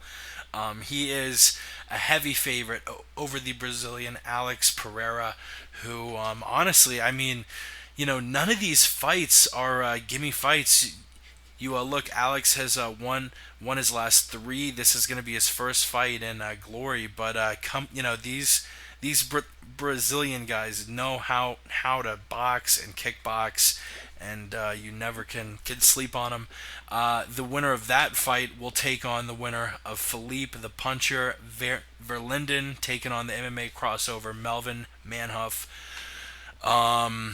Melvin, I think he is definitely a world-class MMA fighter, world-class kickboxer, but Philippe is a big step up to fight first round. He's a guy who has fought the who's who, whether it's Spong or Hemi Bunjowski, or he had fought Rico Verhoeven way back in 09, I think. But the Puncher, I think the Puncher and Levin move on to the semis. Before we move on to the other side, I'll pass it over. Levin versus Pereira, Verlinden versus Manhoef. Who do you think moves on in both of these fights? Levin versus Pereira. Pereira's talented, and he could rise to the occasion, and he's very young. And like you said, these Brazilians, they know how to kickbox. They have their Muay Thai styles, and Brazilian kickboxing is very, very good. But like you said, Artem Levin is unbelievable. Top of the best, elite of the elite. I don't see this fight going Pereira's way. This is going to be Levin's fight, no doubt about it. Levin is going to finish this fight. I think Verlinden and Manhoef, dude. Manhoef is he's the odd man out here. I see no reason why he should be in this tournament. He's looked. He hasn't won a fight in how many years? 5 years. He's entertaining as hell. That's why he's in it. That if Manhoef's in there, it's going to be a fight because he's going to bring it. But if he's fighting someone who's talented, he's just going to get beat. Verlinden is not exactly the best fighter in the world, but he has the skill set and he has the tools to take this to the scorecards and to outpoint Melvin Manhoef, as long as he can avoid getting his head knocked off. Am I going to the other side of the bracket, or are we waiting? No, I'll break it down now. We got I think I can hear a little bit of echo. We have Stitch 'em Up Joe Schilling taking on Simon Marcus, and Simon Marcus, you were really talking him up, and we'll touch on you really liking Marcus. He could be the dark horse. Schilling, I think, as far as seeding goes, I think Schilling is 2, Marcus is 5. But for all intents and purposes, I think Schilling should be thought of as an underdog here, because he's fought Simon Marcus twice in the past. I think both in 2012 at a Lion fight, and he lost both fights. So Simon's going for 3-0 versus Schilling. Schilling coming off a loss against Wayne Barrett at Glory 12. I mean, the guy did beat the number one guy, Levin at Glory 10, won the Glory middleweight world championship tournament back last year. But honestly, I don't think he makes it through. I think Marcus does, and I think Marcus takes on Wayne Barrett, who I think this will probably be the most one-sided fight in the quarterfinals, taking on Bogdan, the Bucharest bad boy Stoica. Barrett is some next level shit, man. I think Barrett's gonna move on pretty easily to the semifinals to take on Simon Marcus. What are your thoughts? I'm going to break down the other fight before I break down the Barrett fight, but it's interesting. I've got Jarrell Miller, who was my first ever Muay Thai coach, fighting on the preliminary card against Krokop. And then last summer, when I was working out at the UFC gym here on Long Island in New Hyde Park for a little while, Wayne Barrett was one of my Muay Thai coaches. So one of my kickboxing coaches. So, that's interesting, and that was around the time that he had first fought for Glory. This is very, very cool. And I got to see firsthand the talents of that dude, and he is incredible. But I'll get to him in a second. Joe Schilling and Simon Marcus, we were talking about this the other day.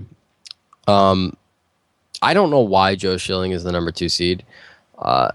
Yeah, he won the tournament, but honestly, I just the only reason he has that seat is because he beat Levin. That's it. He beat Levin. He won the tournament, and I just think I just don't think he's that talented. Honestly, I think he's overrated.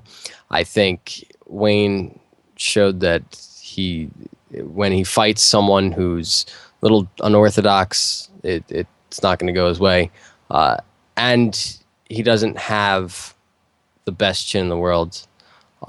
He's been knocked out multiple times. And one of the guys to do it is the guy he's got to fight in this fight, who he's fighting for the 3rd time in his career, Simon Marcus. Simon Marcus absolutely 100% has his number. This is a bad fight, bad matchup. Bad opening round matchup, especially for Joe Schilling. Simon Marcus wins this fight, and quite possibly by knockout. We could see a lot of knockouts on this this tournament, a lot of knockouts. And then it brings us to the last quarterfinal fight, Wayne Barrett and Bogdan Stokes, whatever the hell his name is. I've never seen this dude fight. But I can tell you, without even watching him fight, that he will lose this fight. Wayne Barrett is next level. Wayne Barrett is next generation. Wayne Barrett is phenomenal. You cut out there. Can you hear me? Yeah, you're good. We're good.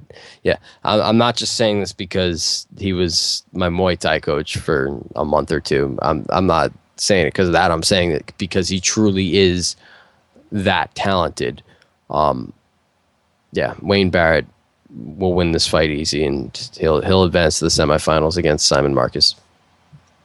So it sounds like we have the same 4 semifinalists, and Levin, Verlinden, Marcus, and Barrett, which is very convenient because it allows us to break down those potential fights.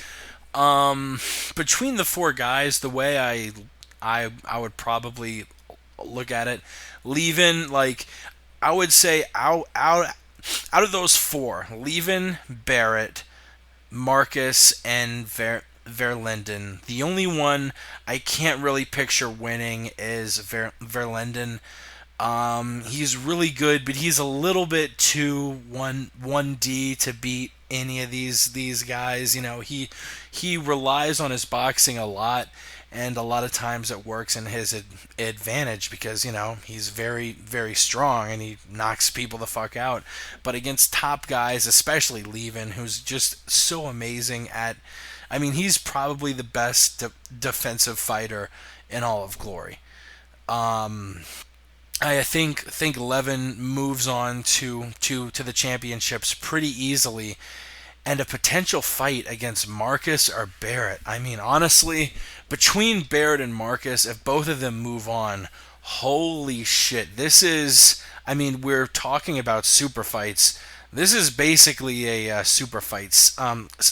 Simon Marcus has beaten Joe Schilling twice. He's beaten Artem Levin. 6 or 8 days after Glory 17, he's going to China to defend like 4 belts in a Muay Thai tournament. The guy's never lost. He's 39-0, and he would be presumably taking on another guy who's never lost, and in Wayne Barrett. What an amazing fight that would.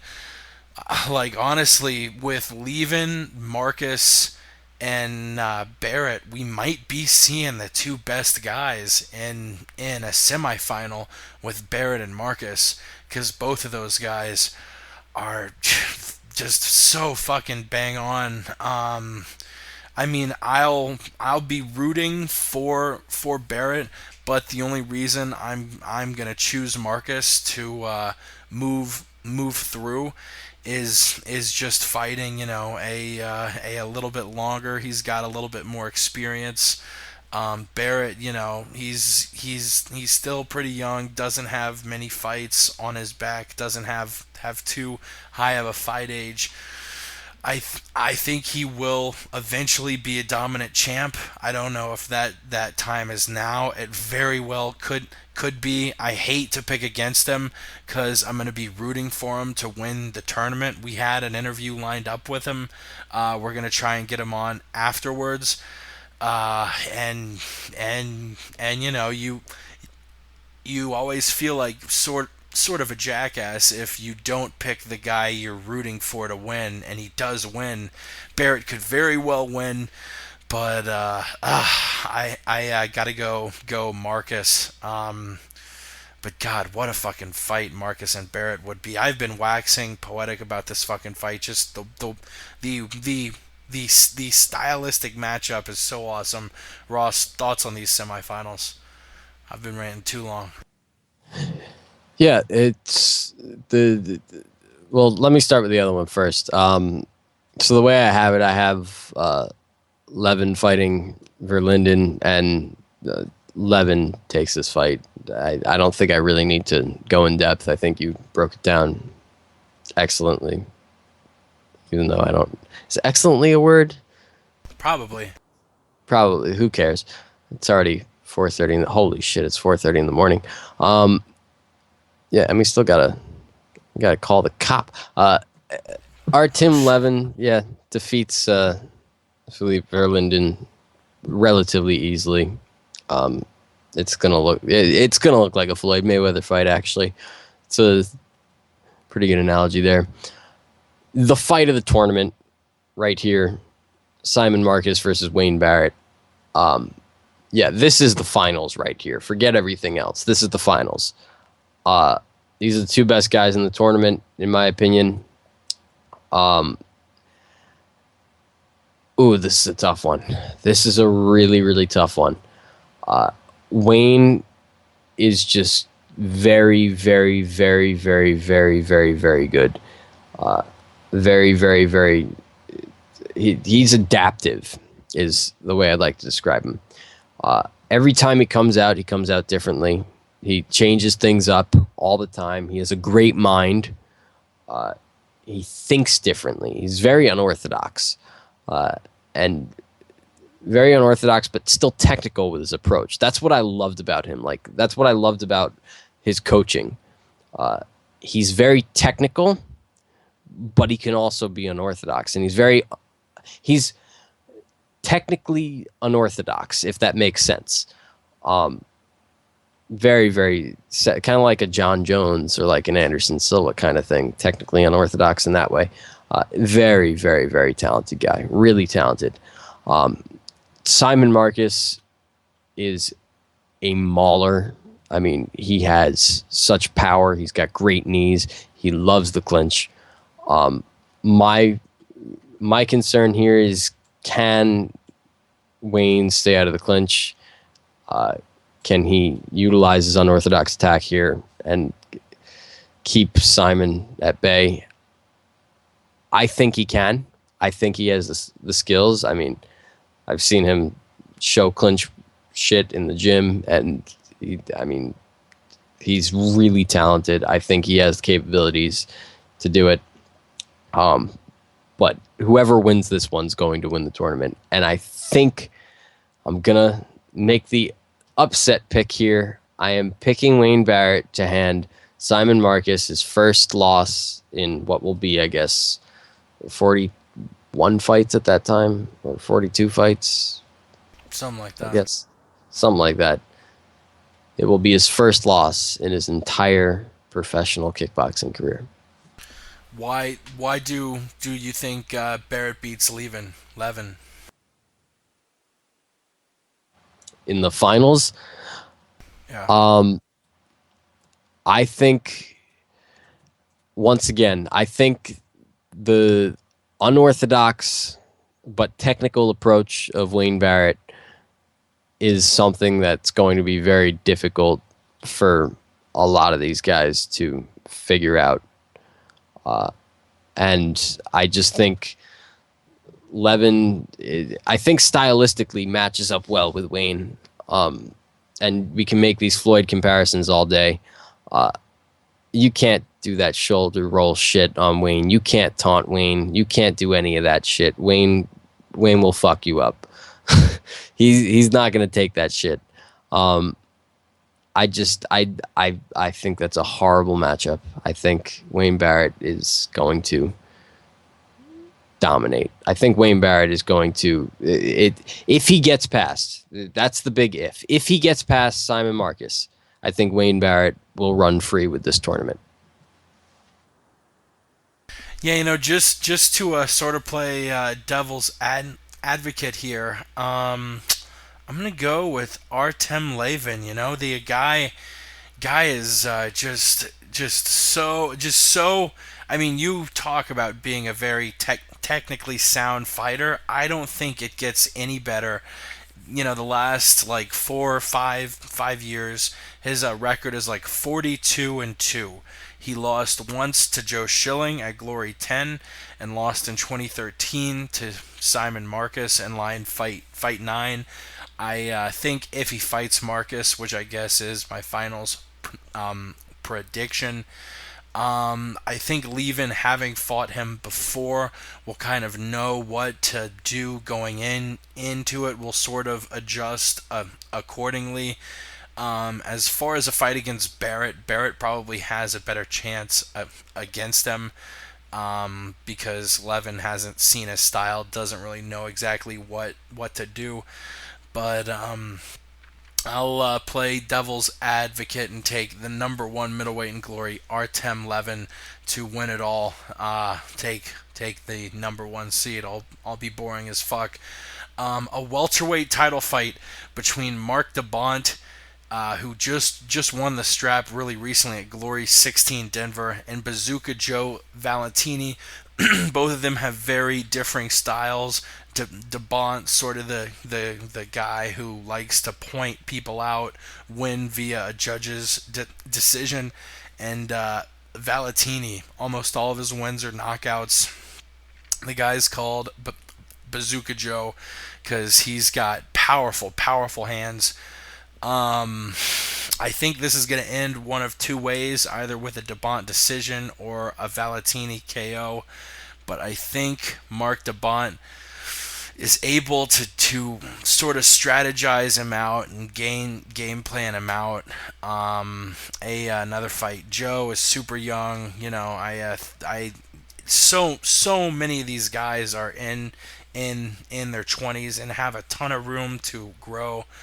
But I don't know. I think Nikki Holtzkin is the best fighter in the welterweight division, and once he gets his shot, he'll probably take the belt from either guy. But Mark DeBont, I don't know.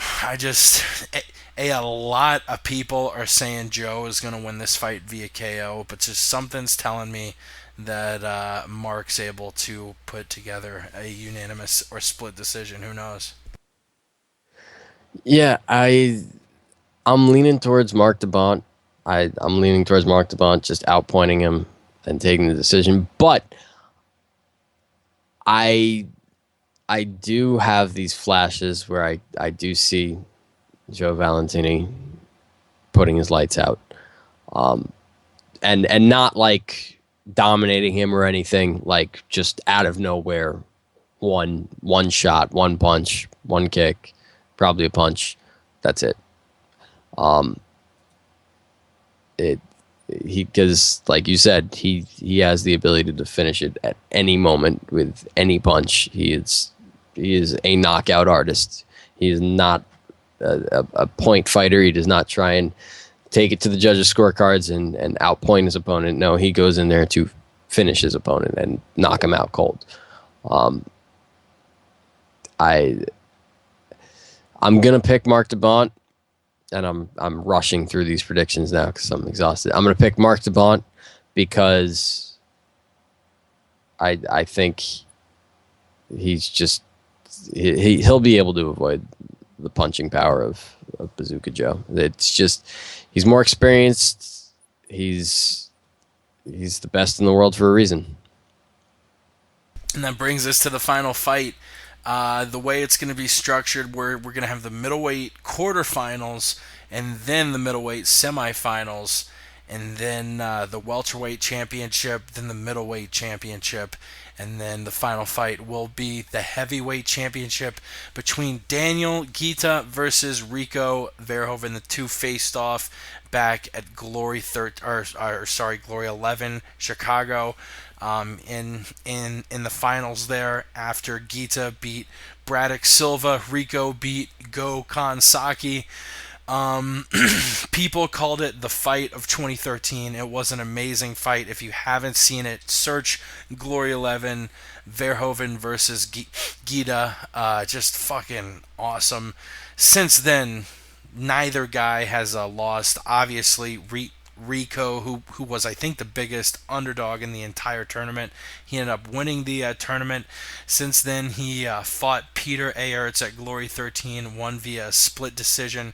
Also had a boxing match this past April, looked pretty good, won via second round KO. Since losing to Rico, Guida fought Errol Zimmerman, who Zimmerman, is very good. Just won the tournament at Glory 16. He KO'd Zimmerman 35 seconds in. Both guys are big boys. Both of them are 6'5", float around at that 250 to 255 range.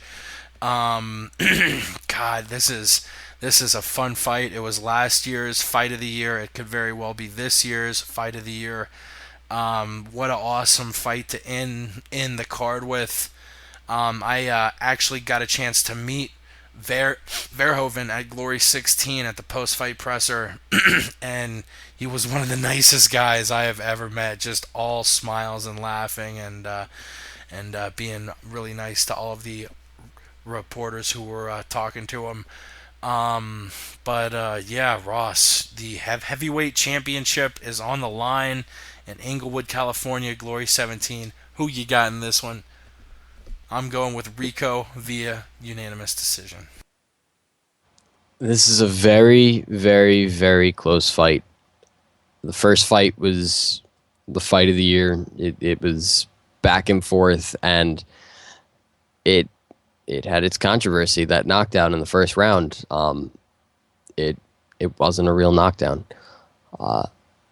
And are you thinking of the Saki Rico fight? Oh shit! Yeah.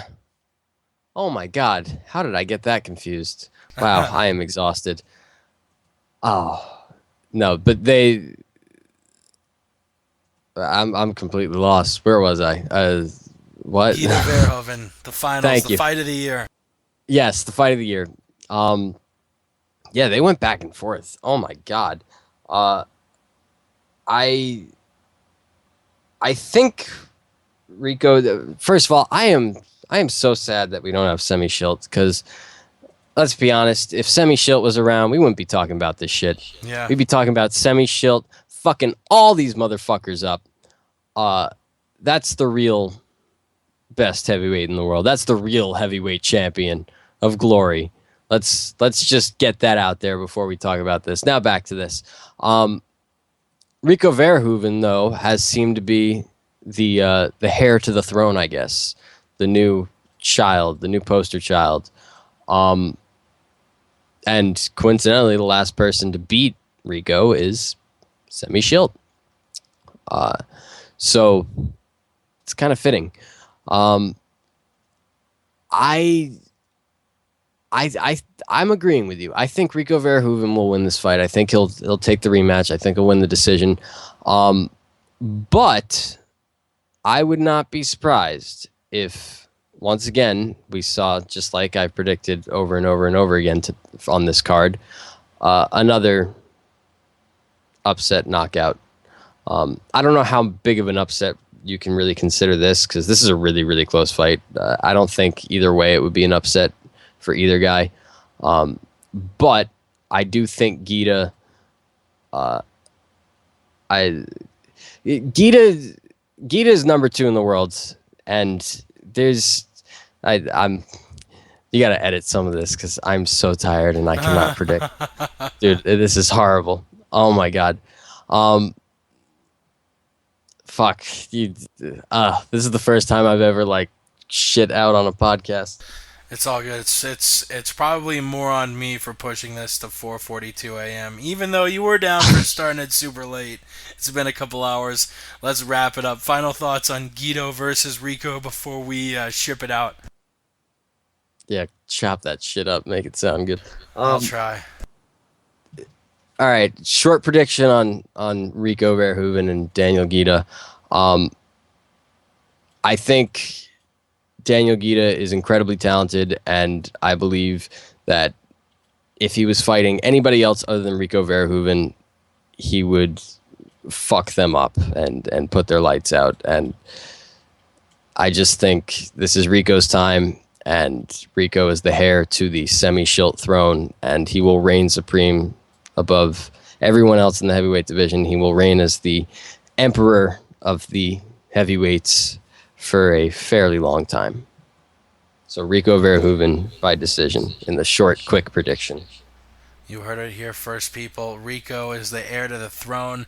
The 95th edition of the MMA Podcast, all shipped up, ready to go. We'll put it out with the Stardust theme. Stardust probably going to be the greatest martial artist of all time. If you don't know, now you know. Yeah, like that. Fuck yeah, Stardust. Shout out to Ramses at the Aunt Jimmy Show, our boy Alan, Westland Eagle AH, Yow the Truth. Follow us on Twitter at the MMA Podcast. Watch Glory this weekend because it's going to be fun as fuck. Visit the MMApodcast.com. Ross, what do you got to tell the people? People, folks, it's 4:44 a.m. I'm exhausted. I sounded horrible throughout the end of that podcast. I love kickboxing. Buy this pay-per-view. It's going to be amazing. Follow me on Twitter at Ross Finkelstein. before. That's right. And you can visit the MMA Podcast, find our feeds on YouTube, on the iTunes. Our boys over at MMA Mental, listen to the word on the street every Tuesday. We love the shit out of each and every one of you, and we'll see you next week. And actually, speaking of, we got to give one more shout out. Yow and Ross are actually going to be flying in to Denver in like 10 days now. 9 days. We are going to see the rematch between Yow and Allen in Las Vegas on July 4th. It's going to be streamed on Ustream. Follow them both. Like I said, Yao_the truth, Westland Eagle, AH, the rematch. I mean, this is not a work. This is not a joke. They're actually squaring off. Once again, the first time Yao won, Allen wants to get revenge. It's going to be fun. We're doing it at the Extreme Couture Gym. It is going to be fucking awesome, people. So we'll see you next week for the MMA podcast. And after that, July 4th weekend, we'll be live in Las Vegas having a lot of fun. So stay tuned for a lot of stuff there. We'll see you next week, people. I love the shit out of you. We gone.